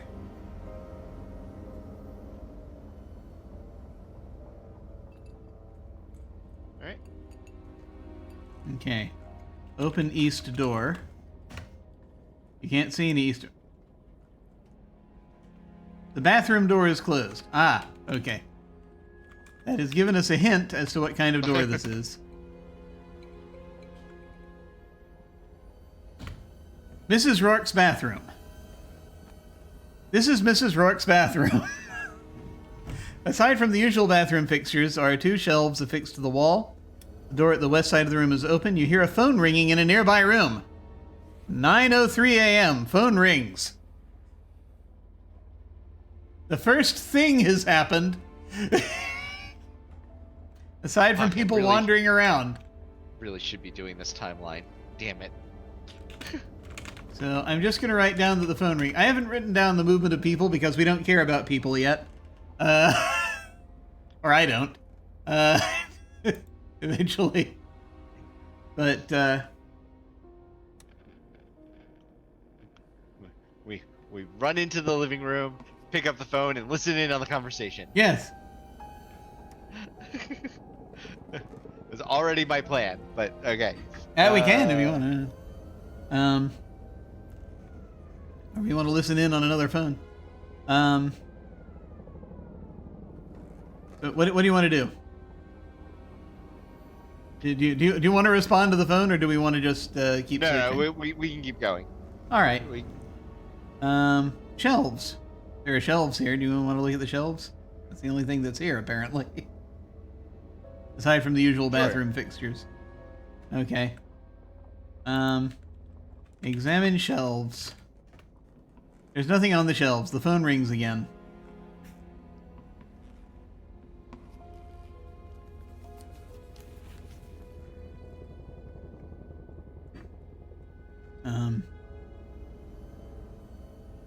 We want to do anything else with whatever's in here? Didn't write this down.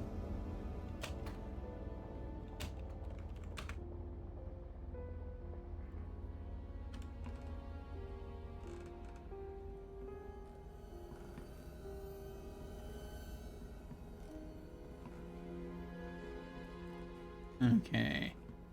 I wrote that down. All right.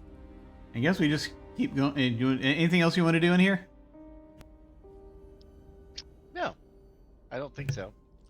Okay. So west, south hallway. This is the end of the east-west hallway. To the south, a small door is open. Phone rings again. I guess we head south? Yeah. South closet. This is a little used storage closet containing odds and ends of no interest whatsoever. The exit is to the north. No interest whatsoever. We could hide in here, I guess, if we wanted to. Hide is also a command, apparently, by the way. But I hear the phone ringing again. Because it's on the soundtrack. There's a little storage. Okay, so let me just write down south closet. South closet. Nothing of interest. All right.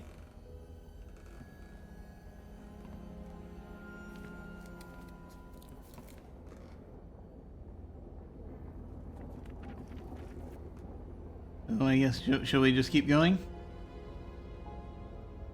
Yeah. Yep. Sounds Okay, good. south hallway into the south. All right.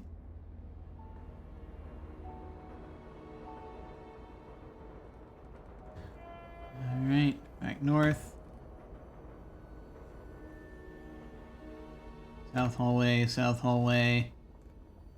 You're in an east-west hallway. To the north, Mrs. Robner enters the hallway from the west. Yes, we're going to open the south door. The door is now open. Mrs. Robner steps onto the stairs. She, too, is going upstairs, following Mrs. Rourke. Oh, And Miss heading Rourke went upstairs earlier. I think Okay. so. I think Okay. so. I thought it was Miss Robner, but Maybe it was. Okay. I'm not sure. Maybe. Oh, well, it might have been. Mrs. Robner might have come. Let me. She might have run down the stairs to answer the phone. I'm not sure. Mrs. Rourke's bathroom was where we just were. And let me see. No, Miss Dunbar entered the hallway and headed off to the east. Miss Dunbar was the one who went upstairs. Oh, okay. 'Cause I just looked back at the transcript. That's where we were. But we are now in Mrs. Rourke's room. This is the bedroom of the housekeeper, Mrs. Rourke, and is very simply furnished. A single bed, flanked by bare wooden end tables, sits below a closed window on the south end of the room. The floor is hardwood with no rug. The only exit is a door to the north, which is open. A closed window on the south end of the room. Okay. Bed, window, furniture. Okay. This is Rourke's room.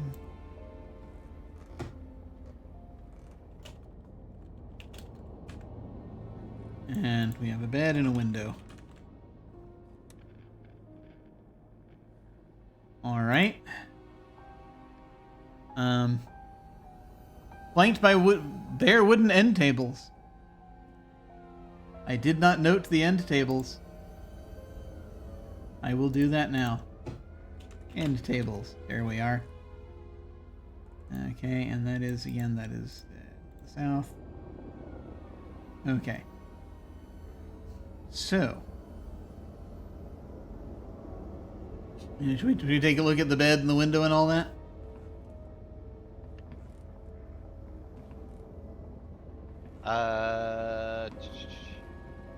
Sure. I will search the bed. Find nothing unusual. I'll examine the window. There's nothing special about the window. Open window? You must be very clever to do that to the window. Okay. It said it was closed. Alright. Them and end tables. Nothing special about the end tables. Anything else you want to do in here? Actually, there's one thing I will do. Look under the bed. No doubt you're looking for the boogeyman, but you're out of luck. Okay. No Babadook. Check. Right. Good to know. Important. As you know, we need to know if someone snuck in somehow. If they did it supernaturally, that's important to know.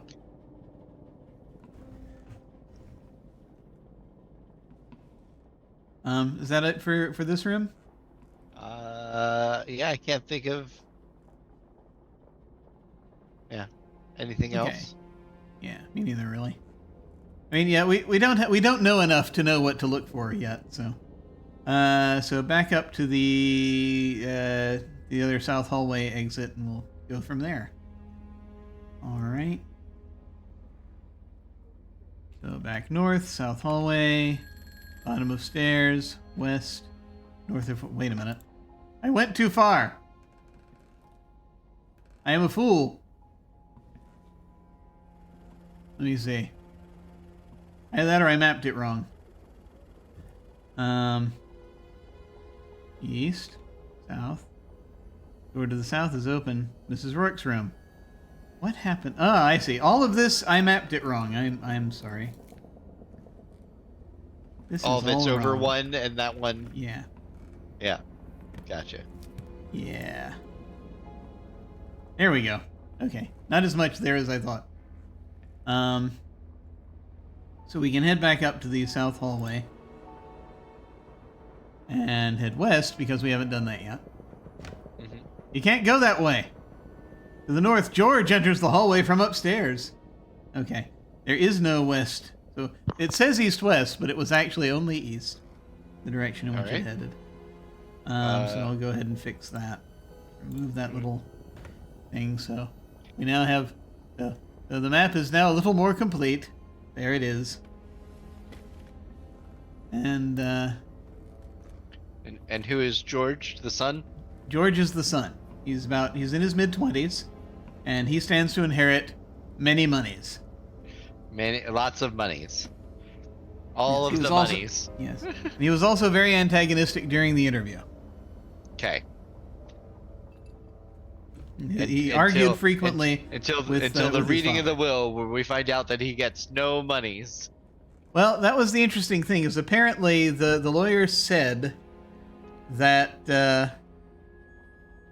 because in that notice, I think you saw the note, right, where the lawyer sent, where it's like Robner had called about changing his will. Maybe there are no monies in there, who knows, but that does happen often here. So I guess that's the entirety. So I guess we go upstairs now? Yeah, sounds good. All right. Continuing to search the interior. To the north. You're at the foot of the stairs to the second floor. Open archways lead west and south. Is that are the stairs to the east? You can't go that way.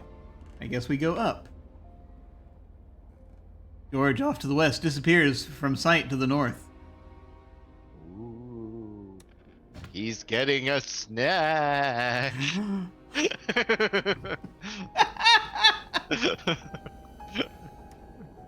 Stairs. You're on a landing halfway up the flight. I can imagine this eventually, depending on how long we want to do this, as ending up and just taking, okay, this run, we're following Miss Dunbar. Did you ever play? Did you ever play Night Trap? No, I have not.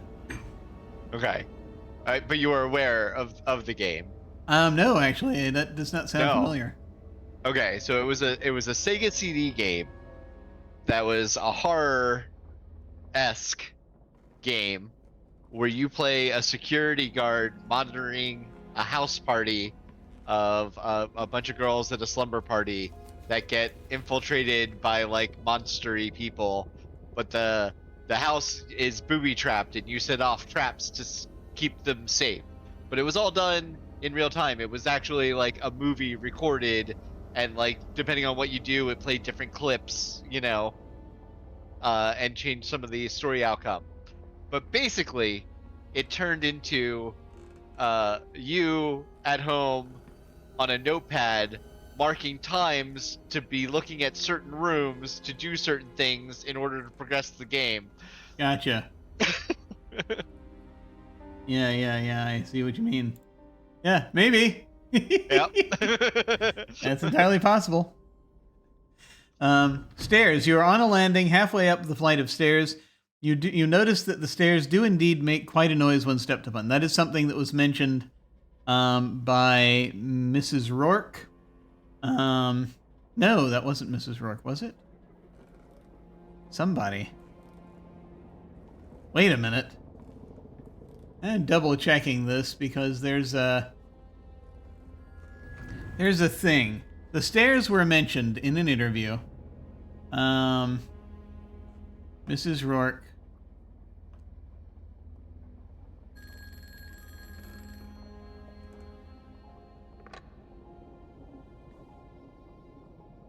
Yeah, so it's possible that someone might have entered the house and gone upstairs without your knowledge. No, sir, I don't believe so. Why don't you try the stairs yourself? For a new house, these stairs are the noisiest I've ever heard. My door's right beside them, too.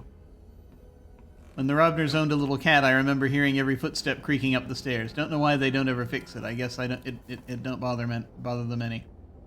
So yeah, Mrs. Rourke is... I'm sorry? Mrs. Rourke. Yeah. Mrs. Rourke. Yeah, okay. Hers is the bed. She has the only ground floor bedroom, so... Right.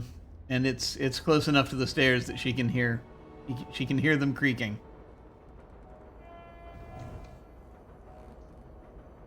But I note that we did not hear that when George came down the stairs. All right, go ahead. or when either of them, Dunbar or... We were in that south wing and we heard nothing. You missed a detail, Infocom.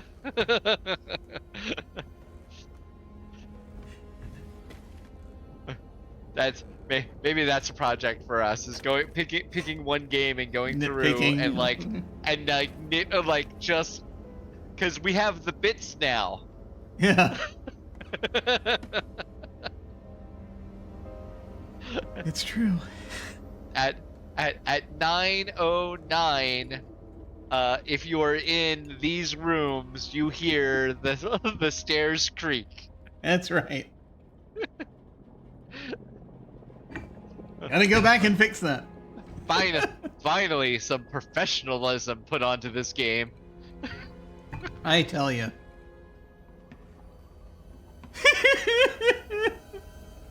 So, shall we continue up the stairs? Yeah. All right, yeah. Let's do that. All right. Top of stairs. You're at the top of the staircase where short hallways run north and south, and a corridor the length of the house heads west. Okay, short hallways north and south. Corridor, top of stairs. Okay, here we go. Continuing up the stairs. And top of stairs. And we have... Hang on, so they just came in that way. Then we have south, we have north, and we have a long corridor heading to the west. I'm going to go ahead and pull that room a little further up so we'll have a little more room with it.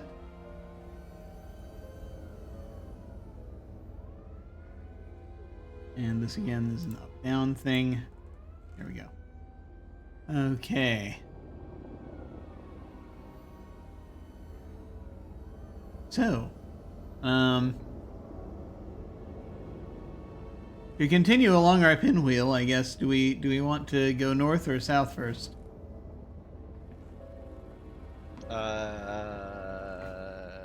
Starting out a new floor. Let's go south. Okie doke. Sure. Just finish up with north then. South upstairs hall. The hallway turns a corner here and continues east. To the north is the head of the stairs. A door to the south is open. Okay, south upstairs hall.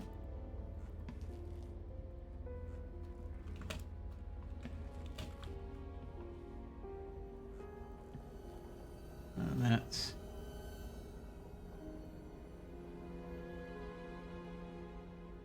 Turns and goes east, and there's a door to the south. All right.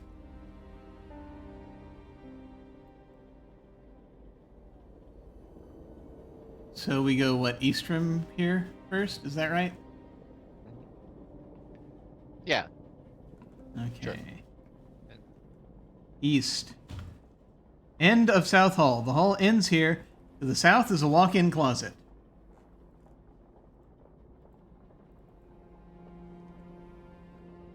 End of South Hall.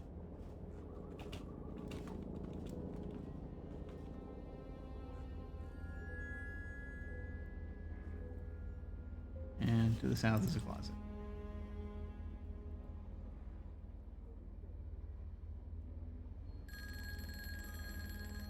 So I presume we're going to walk into the closet.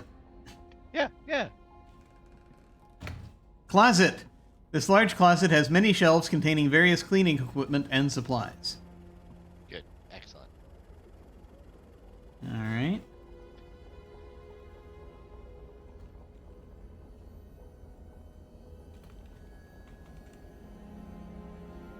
Meaning equipment and supplies. Check. Supplies!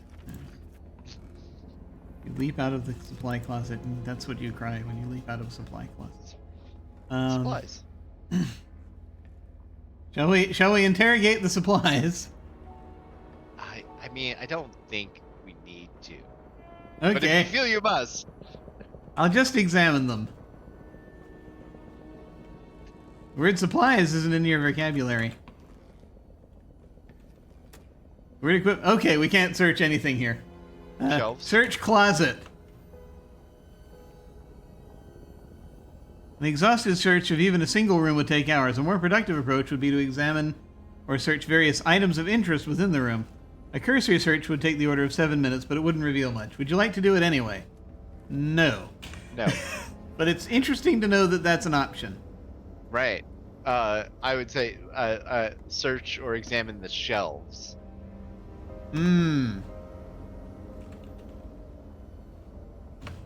There's nothing on the shelves. Good call. Good call. Yeah. It does, in fact, have shelves. Because it doesn't want us to look at anything that has to do with cleaning. This is Apparently a dirty, not. dirty house. Bad house. Very dirty. Rife with murder. All right. I guess we'll keep going. Yeah. All right. Go back around to there and to south again. Okay. So north and to the end of South Hall, west, south upstairs hall. Turns according to the north is the head of the stairs. South. The door to the south is open, so I guess we go south. Yeah. Dunbar's bathroom.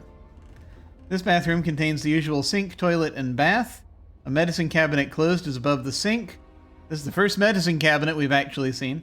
A door to the north is open. Miss Dunbar is here, brushing her hair. All right. How dare she interfere with our investigation?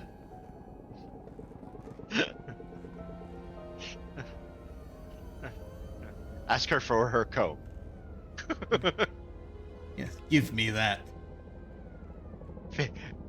Fingerprint the comb that she was just using. Yeah, There is no. just to make sure. There are no usable fingerprints on that comb. Curses! That would be the case. Okay. So several things: sink, toilet, bath, medicine cabinet. Sink, toilet, bath, medicine cabinet.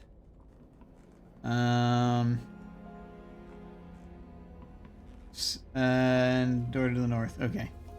Those are the things. This is the first time Okay. they've actually mentioned a medicine cabinet, but then, you know. I don't know if that's important, but it could be. All right. So, shall we examine things while she's here? I think we may as well. I don't think it matters. I think the medicine cabinet is the only. Yeah. Cabinet is closed. Open cabinet. I don't care if you're combing your hair. I'm going to look at it now. Opening the cabinet reveals a bottle of low blow, a bottle of cough medicine, and a bottle of aspirin. I don't know what low blow is. Me neither.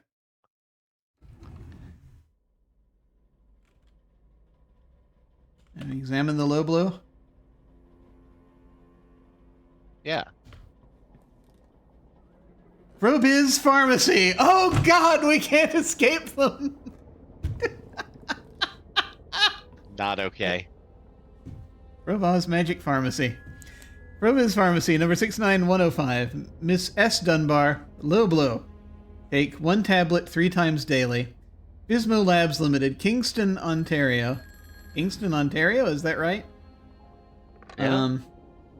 Low blow brand of methspirine, USP, 10 milligram tablets. Warning, low blow may be dangerous when used in combination with other medications. Please read the enclosed circular prior to using these tablets. Can we read the circular? I don't see that here. Miss Dunbar heads off to the north. Excellent. We can now examine all of her things. Okay. All right. So this could be a thing. Yeah. Do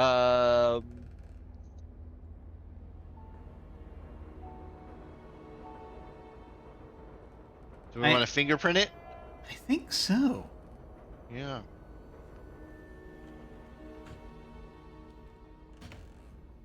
Nope. No good fingerprints. Okay. I mean, it's prescribed to her.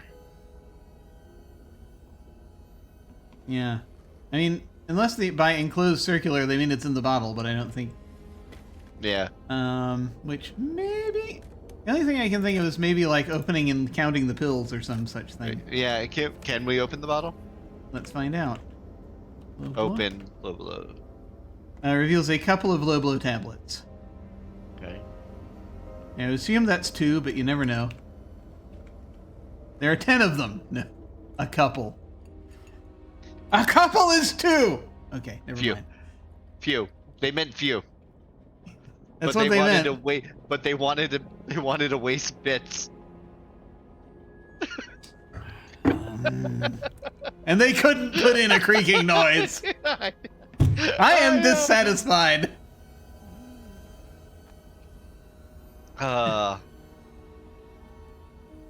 Quality of the 1980s, early 1980s. Yeah. Anyway, okay. Yep. All right. So, Examine the tablets. Small yellow pills. oh, okay. I feel like this is important Yeah. because the guy died Yeah. died of an overdose. Are his pills small yellow pills? Hang on. Let me. I've got them here. Hang on. Well, those don't look yellow. These are. The hell? What color is that? I mean, marble. Plastic.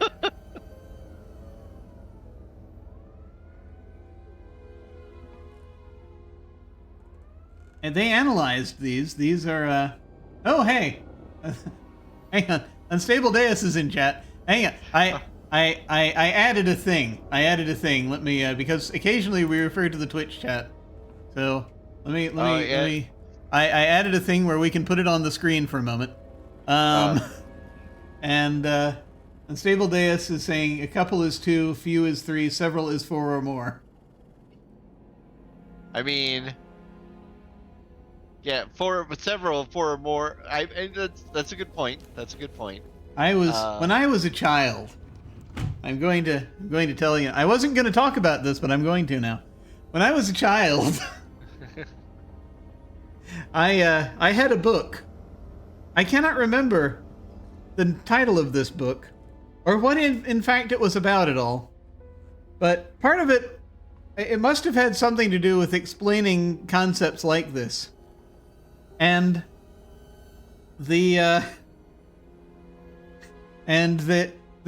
this book had at one point, right?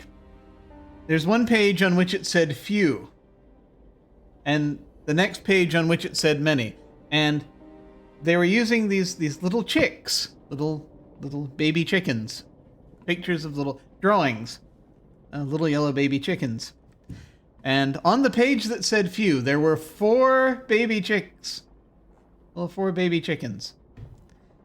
And of course, on the page that said many, there were a lot, the page was covered in them. I didn't count them. But from that day forward, in my mind, and even to an extent still in my mind, few equals 4 because of that children's book.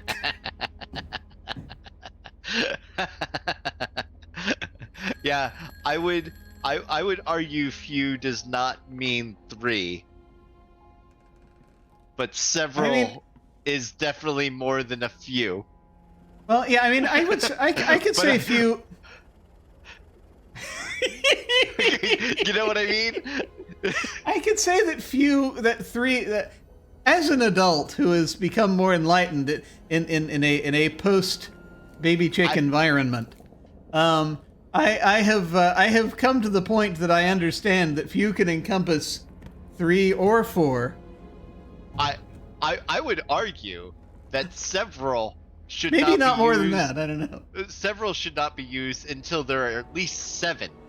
Well, there is a certain amount of more 7 or more, I would consider several. Yeah. I would have to go and look up the etymology of the word several, but yeah, I'm making is it connected to 7? Is it connected to severe? Who knows? Unstable Deus is also pointing. Sorry, go ahead. What were you gonna say? How many chicken bites in your book could you take before you severely bled out? Yeah, that's it. If all of these baby chickens suddenly turned on you and began pecking you to death, so Unstable Deus is saying that color, the color of the pills is steel. Apparently, they look like metal. They kind of look like metal too. I agree because they're rusting. But and the saying, could always use Heroes of Might and Magic to learn qualitative quantities. Which is fair. I've played Heroes of Might and Magic. That's lots. That makes sense. Zounds. What about a plethora? What's a plethora? How many are a plethora? Plethora? Would you say I have a plethora? Would you say I have a plethora? But in any case, now that we've burrowed into the minutia,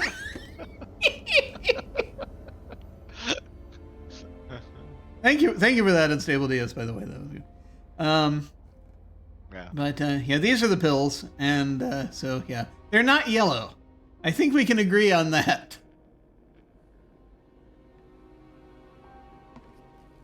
Can we agree on that? Sure. We don't know when this picture was taken. How old were these pills when this picture was taken? It's July 8th, 1982. My 7th birthday. That's when they were taken. I mean our picture of the pills. This was yesterday. Oh, that's fair.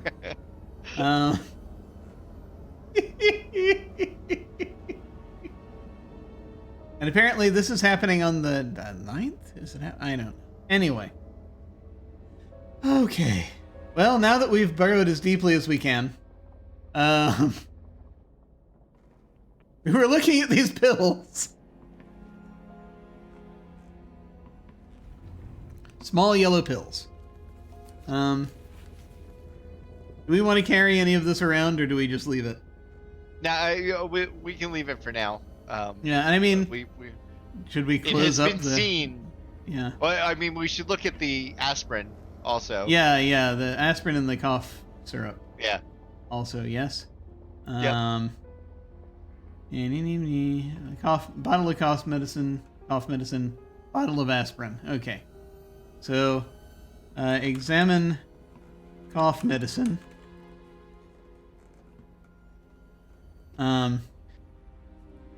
Did that happen? Yes. Okay, good. Sorry, I was having trouble reading it. Examine cough medicine. It was the way the screen was formatted for a moment. General Drug Company. Dumb cough. Dumb cough. EUM-KOF. Cough suppressant. Directions: 1 teaspoon every 3 to 4 hours. Warning: take as directed. May cause sedation when taken with other drugs. Also, bear in mind, we could have these analyzed if we wanted to. Yeah. Not that we have a reason to yet, but that is a thing that could happen. So let's see. Anything we want to do with the cough suppressant? No, good to know that it can cause sedation. Ugh. Yeah, Sedation. actually. Yep. Oh, hang on. Yeah. Yep. When 'cause taken that with might other be- drugs. Yep. That's important. That's important. That does not say it's sleepy by itself, just with other drugs. Well, yeah, and that's the thing, is he had other drugs in his system. Well, no, Yeah. he had the one drug in his system that they found. Right. Oh, man. Actually, I'm going to look at the report again.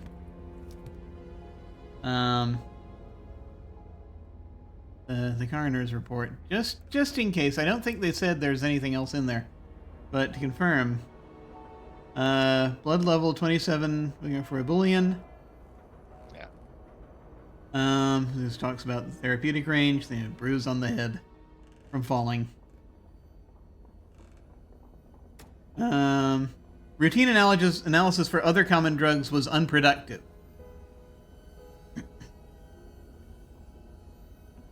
And there was liver damage consistent with the overdose of ebullient. Right. Huh. Okay. All right. All right. But I suppose that's the thing, is if they needed to sedate him, they could have given him that. Right. Because just the analysis was unproductive. That doesn't necessarily mean anything. That's an interesting point. So, anything else we want to do with the cough syrup right now? I don't think so. Okay. Aspirin. Generic aspirin, USP, 30 milligrams / 5 grams? No, that's not right. 5 GR. milligrams. What does GR mean in this context, do you think?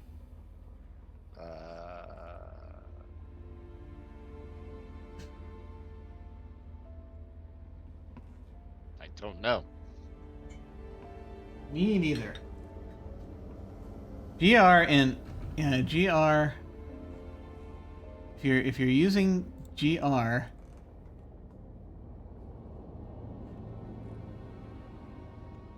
GR in medicine.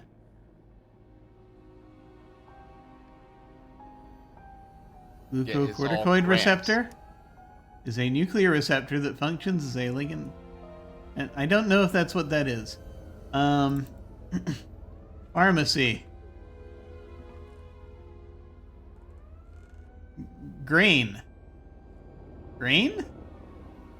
Okay, I don't know if this is important. But anyway, aspirin. Should we count the aspirins? Oh. Oh, it may not be. Okay. It's 30 milligrams of aspirin in a 5-gram tablet. Ah! Gotcha. Okay, that makes sense. So 30 milligrams of the 5 grams is actually aspirin, where the rest is whatever. Yeah, that makes sense. Okay. So,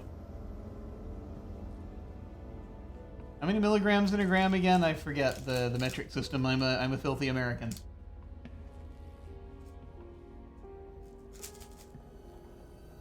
Like 100? It's another power. Yeah, that sounds right. Okay. Yeah, it's 100 because it's grams. Okay. So,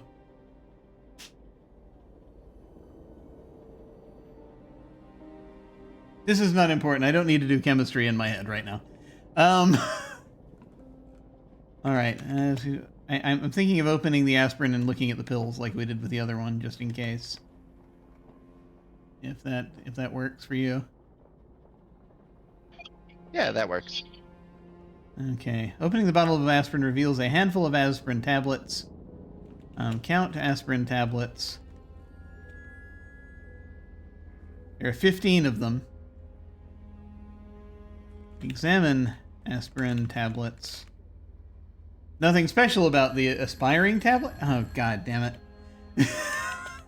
Aspirin tablets. No, there's nothing. I mean, it only counts the first 6 letters anyway, so. You can give me that either way.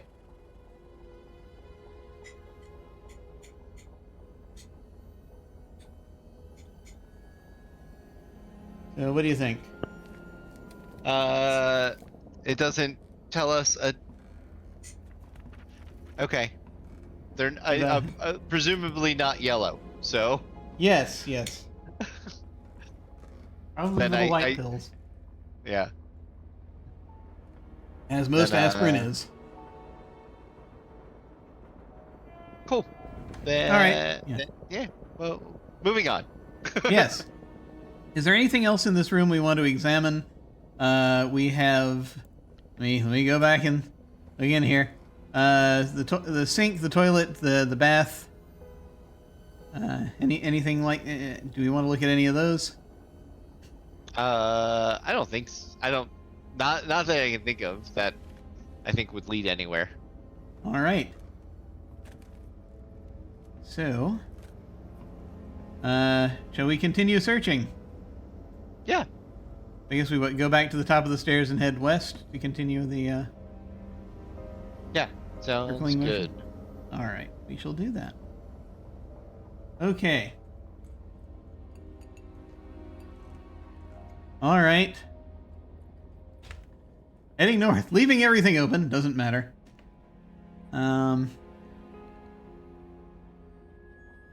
You wonder, should we have noted down how many of each tablet there was? Does it matter? No, I don't. 10. Yeah. Well, what? 10 and 15, I know that much. 10 and 15. Okay. Yeah. And the other ones are yellow. Blue is yellow. Let's see. North is the head of the stairs. We're at the top of the stairs. I mean, more often than not, this is going to be a yellow herring, so it's fine. Probably, yeah. Well, you know. West. Hallway. You're just west of the staircase. There are doors on both sides. North and south of the hallway, which continues west, both doors are open.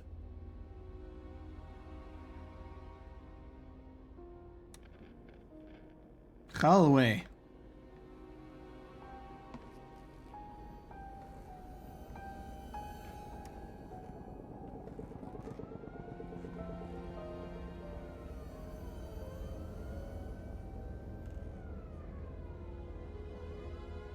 Just putting that there. Just fixing the map. There we go.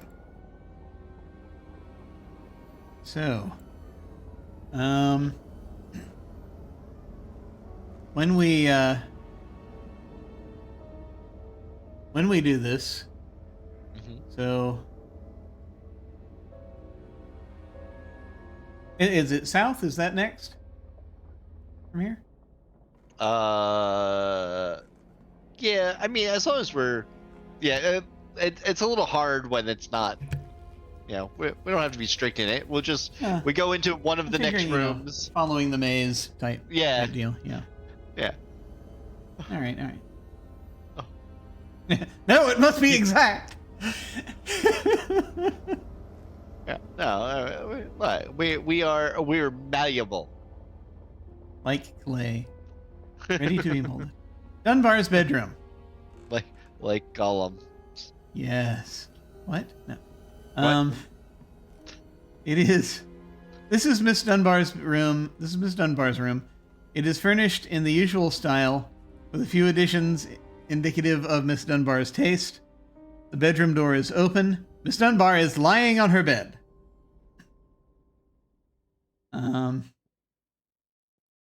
Quickly, dust her for prints. No. Um, let's see. Few additions indicative of her taste. There's nothing in here. It's just a bed. I would assume. I mean, yeah. There are probably a nightstand, yeah.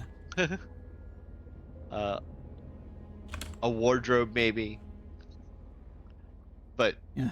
Nothing they waste bits on.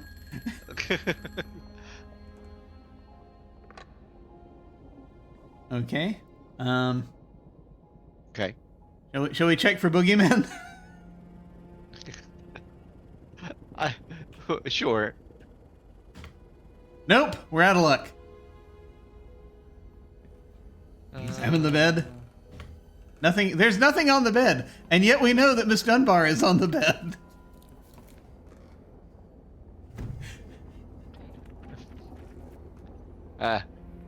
We see how the game really feels about her. Yeah. She's nothing.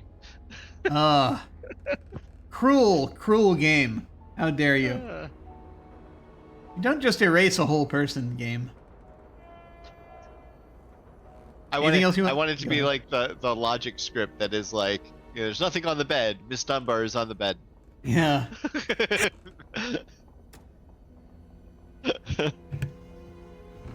Anything else you want to do in here? I don't think so. Okay. Back north through the hallway, and I guess we continue west from here, yeah? Yeah. Righto. Hallway. This is approximately the middle of the corridor, a convenient place for a closet full of linens. Is there a closet full of linens here? It doesn't say. It just says it's a convenient place for it. Stairs to the east and a window to the west are about equidistant. The closet to the north is open and rather shallow.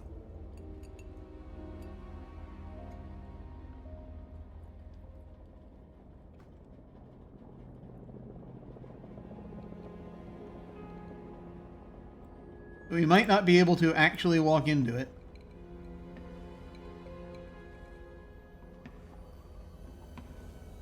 I presume the window is another location. Mm-hmm. So we'll interrogate the closet. I don't know. I feel like, all right. So do we go into what the maps that we were given show? Because I don't think we've shown them those maps. Oh, so yeah, the map that I sent you, that's Invisiclues. Oh, it is clues. Okay. Yeah, so that's I'm not using those yet for me anyway. Okay. But is there something you'd like to suggest or recommend? I mean it's a very they make point of saying it's a very shallow closet, so maybe we should examine the shallow closet. Okay. An exhaustive search of even a single room would take hours. Oh. Cursory search would take the order of 3 minutes, wouldn't reveal much. Huh. Wait a minute. So, examine linens? Can't see any linens here. Is that a whole other room? Maybe try, yeah. Upstairs closet. Yes. Yeah. We have broken the pattern. We have broken the pattern. Right. But, you know. It's like, rules are meant to be broken, and how the hell would we know? How else would we know that they're real rules if we can't break them? We are rules are made to be broken. That's why they're rules and not laws. Yeah. We have upset the balance of the entire universe by doing this. Yeah. Laws are made not to be broken. Don't break laws. Whoa. Yeah, I got it. You know. The closet is rather shallow and has some shelves full of assorted linens, towels, and uninteresting toilet articles.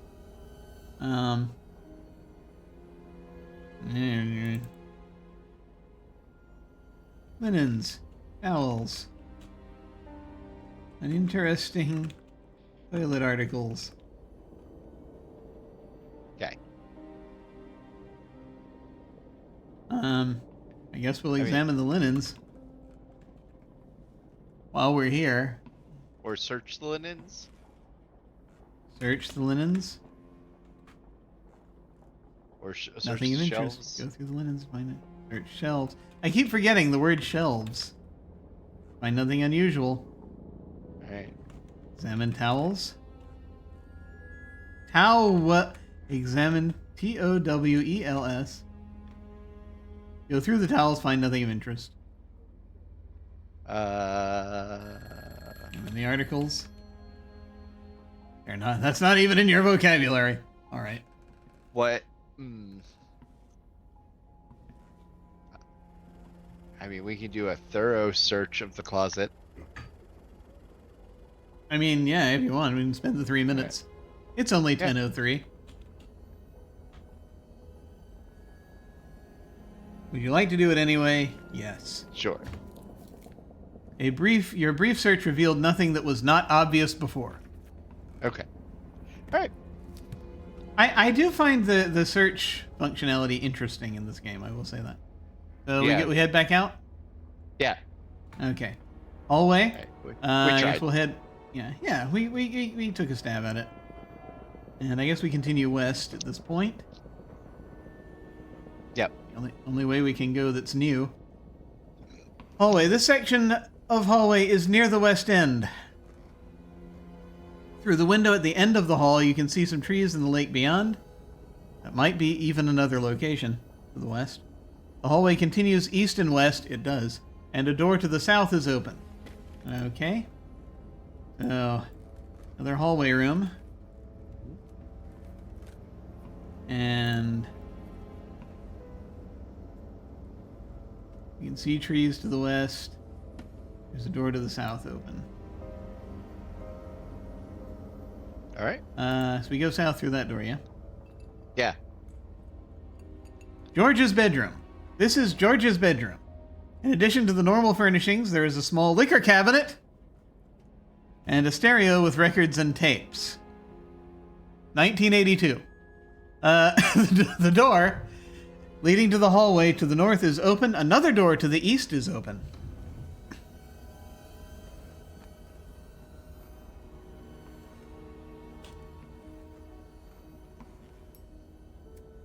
There are many things here. Liquor cabinet, stereo, records, tapes.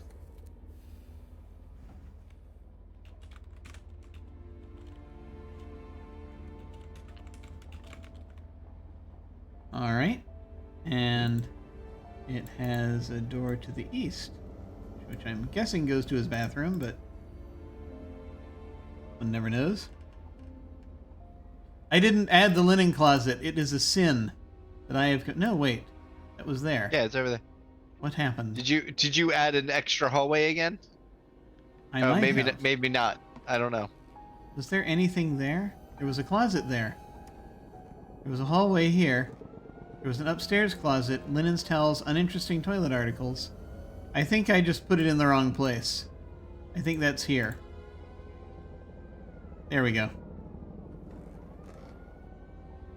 Okay. Yeah, I think it's more. I think it's more. Like For those that. wondering what we're talking about, here I'll show you. It's I had this room over here because I saw a hallway and I just put it there. But I think this is actually the form of the how this looks. See? Important to keep All right. accurate records. All right. So anyway, we're in the bedroom. A lot of things to look at here. I feel as though the liquor should be our priority, but that's just me. What do you think? I mean, yeah, absolutely. We'll start there. Yes, excellent. Open cabinet.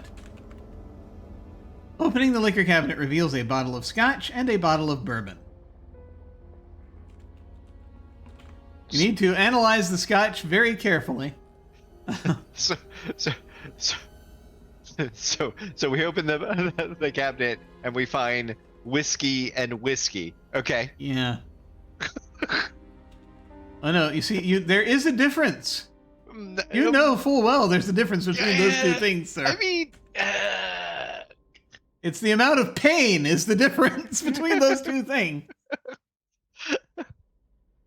Yeah, I'll stick to my sparkling wine. Thank you.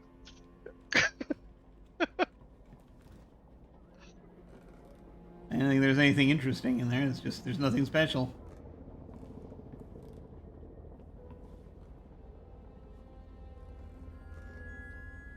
Cool. Anything else you want to do with the liquor? No, nah.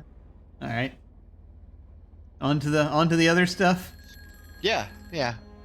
Sounds good. Stereo.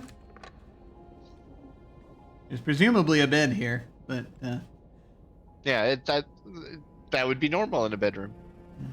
nothing special about the stereo. Records. This is a large collection with many different types of music represented. George is evidently not very particular when it comes to music. Okay. Okay. I don't know if that's useful, but it could be. Tapes. George's collection of tapes is large and quite odd in its variety of music.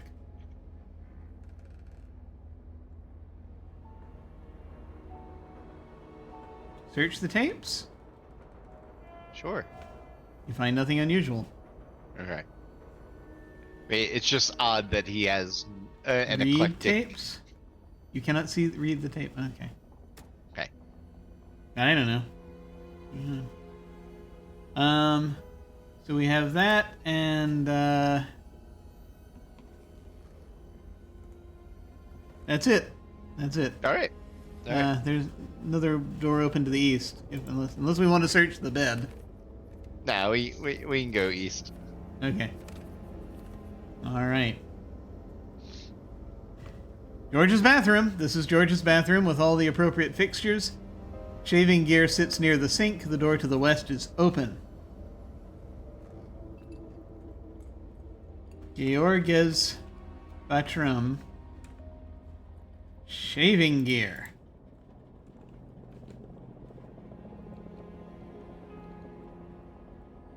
Left open. All right. Examine shaving gear, I guess. Yep. There is a sink, but whatever.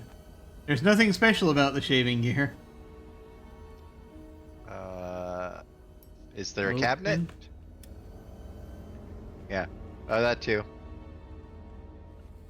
Open gear.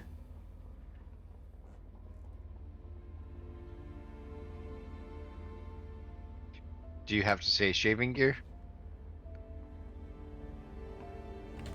Well, it knows what gear is. Who knows? Alright. I don't think it's doing anything with it. Fingerprint shaving gear. No.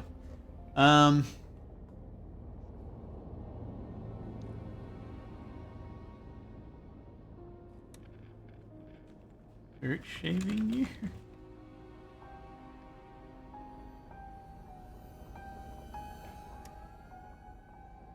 It just depends on, is it worth doing anything else in here, or what do you think? I don't think so.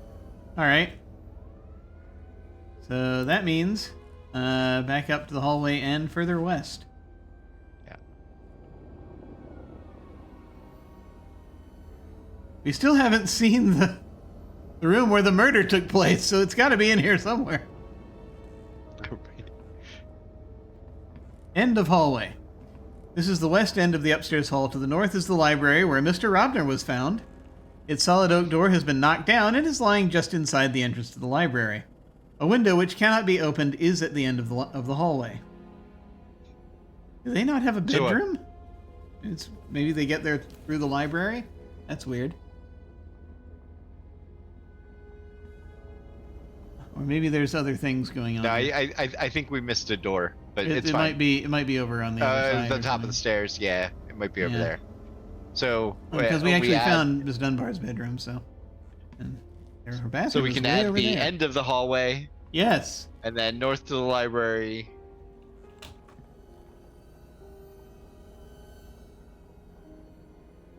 This is where the window is. Presumably.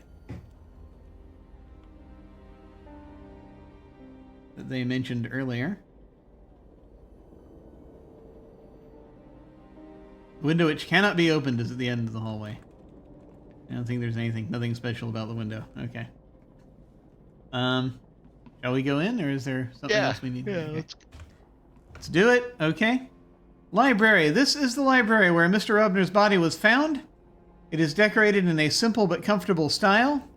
Mr. Robner obviously spent a great deal of time here. A wide executive desk sits before tall balcony windows, which lie at the north of the room. A telephone is sitting on the desk. The east side of the room is composed of 3 large bookshelf units containing numerous volumes on many topics. The floor is carpeted from wall to wall. The massive oak door which blocked the entrance has been forcibly knocked off its hinges and is lying by the doorway. A pencil is lying on the floor near the desk. Beside the desk is a large collapsible tray. Sitting on the tray is a bowl containing a white powdery substance.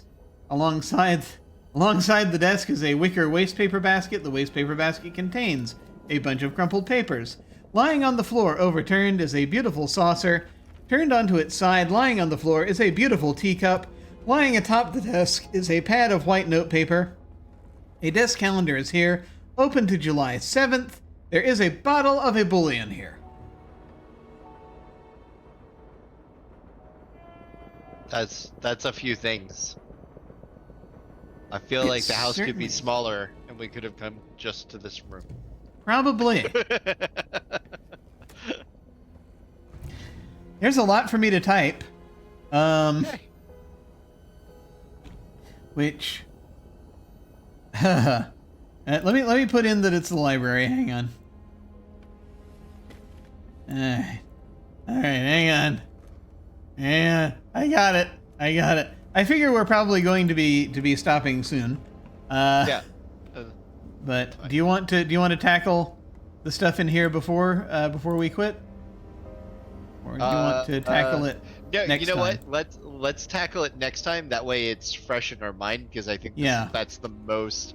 Like, I can remember there are pills in the medicine cabinet in Dunbar's bathroom, but I don't think I can remember the litany of things that we're going to go through. Like, we'll just end up redoing it, I think. I think that's a good idea. What I'd recommend is we leave this as is. We just leave this room and go and just fill in this last bit of the map. Yeah. If you'd be not willing. Outside. Yeah, that's good. That's not outside. And then that way we can at least have that, and then we'll be ready for next time to I think just start over and then go in and just go up to the library next time. Because I kind of feel like we should just continue to map everything out and then find out where all the things are. That's fair. Until we have it all mapped out, and then start over. Yeah, we can do that. Yeah. All right. Yeah. Before we actually do things to things, or find out we can do, or I guess we can find out if we can do things to things. We can probably do things to things that are in here. But I will come back and do after. I won't note all of this right now. I will note it probably between now and then. So let us then hang on. All right. I was about to type open in Discord for some reason. Good. Opening things. Okay. Let me pull that back there. Good. Excellent. Okay. We are going to head back out down the hallway and to the top of the stairs. All right. Okay. So this is the room. End of hallway, hallway, top of stairs. Oh wait, there are doors on both sides. We did not. Wait, what? Oh no. Oh no! I understand why I made the mistake before. Ah. We did miss a room. Okay. It's here. In the hallway. So we can see what this room is at least. 'Cause this we didn't do. Both sides, north and south. Wait a minute, we have that. Oh my God! We've missed several things. Stand by.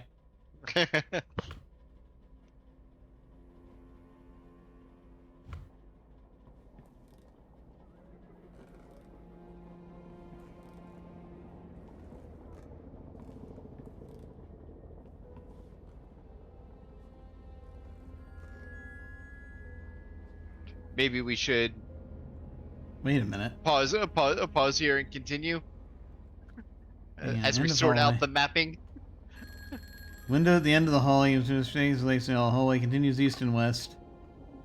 North and south. This is the only room we've missed, I guess. That was weird. Okay. There's nothing there. I am seeing things where they aren't there. I think it's because I saw 2 north and souths, and I was like, wait a minute. East, north, south, east, north, west, back. Okay, we went back west. All right, there we are. I'm good. I know where we are. We haven't been here yet. I mean, unless you need us to stop right. Do you need us to stop at this right now? No. Okay. All right. Master bedroom. This is the Robner's master bedroom, decorated in the Queen Anne style. A large 4-poster bed with paired end tables fills the south end of the room. On one of the end tables is a telephone. Dressers, a small chair, and a lounge are against the walls. The north wall contains a balcony window, which is closed. An open doorway leads east to the bathroom. A large mirror with a gilt frame hangs on the west wall. There are several things here as well.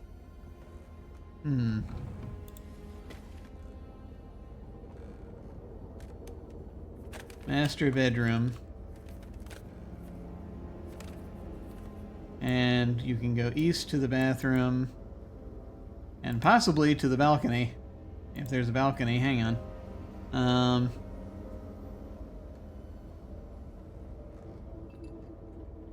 Balcony window, which is closed, so it might be possible to go through to the balcony. I would recommend also just basically holding off on this room as well. Yeah. Maybe go through to see if we can go through to the balcony, but that'd be about it. I just want to confirm that the rooms are there. And then, then we can do other things. Let me go ahead and, hang on. Open window. Balcony door. Bedroom balcony. Okay. The balcony is atop the orchard with the tallest of the fruit trees rising to about the level of the balcony. A metal railing surrounds the balcony, preventing a precipitous descent. A glass door leading to the master bedroom is open. Okay. So that was to the north. That's the bedroom balcony. And we'll come back here and search if we want to. Yeah. We want to see if the metal railing has been filed down. That southeast should be the bathroom. Master bathroom. Mr. and Mrs. Robner's private bathroom, accessible only from the bedroom through a door to the west. On one wall is a mirror over a long counter containing 2 sinks, and in addition to the usual bathroom fixtures is a jacuzzi. Hanging plants give the room an almost tropical atmosphere. On the counter is a bottle of Sneezo tablets. Beside a toothbrush is a bottle of Allergon. Allergies. Our allergy medicine is here. That's significant, probably. Yep. Those 2 things. Sneezo. Allergon. Toothbrush. I'll go ahead and note those. Not a lot of things here. But still, things here.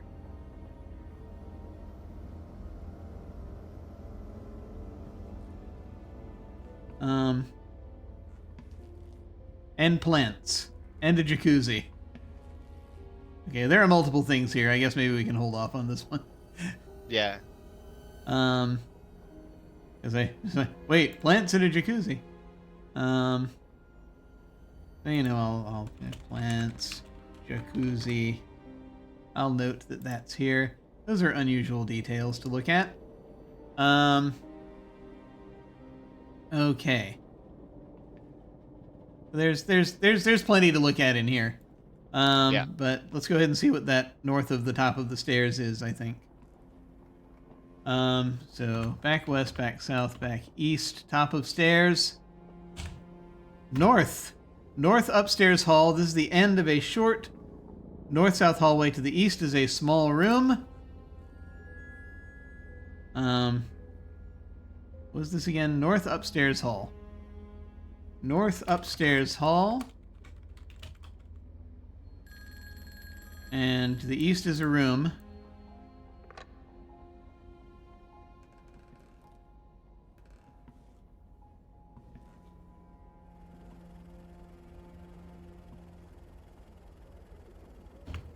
Guest room. This room contains the bare essentials for a guest room: bed, tables, and a chair. A window looks out toward the east. Okay. Guest room. Bed, tables, chair, window.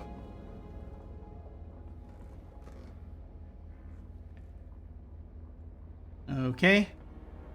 And you have to use Miss Dunbar's bathroom if you want, I guess. Right.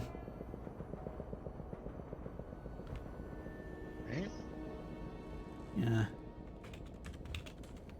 Okay, no boogeyman under the bed. That's good to know.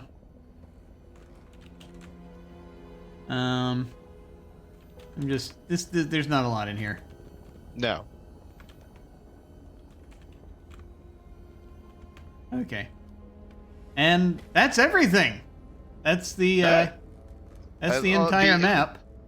Interior of the home as we know it. Yes. The interior of the home as we know it. So here we have everything mapped out that you can see directly see on the inside of the house. Cool. Yeah. Okay. Good. All right. That I think that will do it. I'm going to go ahead and bring us back to ourselves here, if we possibly can. Yeah. Sounds Go good. ahead. Yeah. Sorry, I just had to fix something there. Okay. Excellent. Well, there we are. Playing the wrong one. How dare they? Sorry, the sound went weird. Hold on. And play the right thing. There we go. Okay. Technical difficulties. Yay. Awesome. Okay, so that's about everything. I feel accomplished, at least in some sense. What do you think? Yeah. What do you think about this game so far? It's going to be interesting. It's going to be a lot like there are definitely things that we need to do at certain times so that we get the information that we need. It's definitely going to be tracking the time and rooms and where people are, and and then asking them specific questions about things. Yeah. So a lot of human interaction. Yeah. Yeah. How do people do that? I don't know. Well, thank you all very much for watching. We very much appreciate it. This has been fun. I'm glad we're getting around to this. I'm still excited about this. This is very cool. I'm glad we've got everything mapped out. Is there anything that you have going on that you wanted? Anything else you wanted to talk about? No, not currently. I think yeah. You for now. Yeah. You are getting hitched shortly. Yes. So there will be. So the timing of things, I expect, is probably going to be slightly precipitous, I assume, leading up to it as chaos erupts, as often does in these situations. So, in theory, The next time would be February 22nd.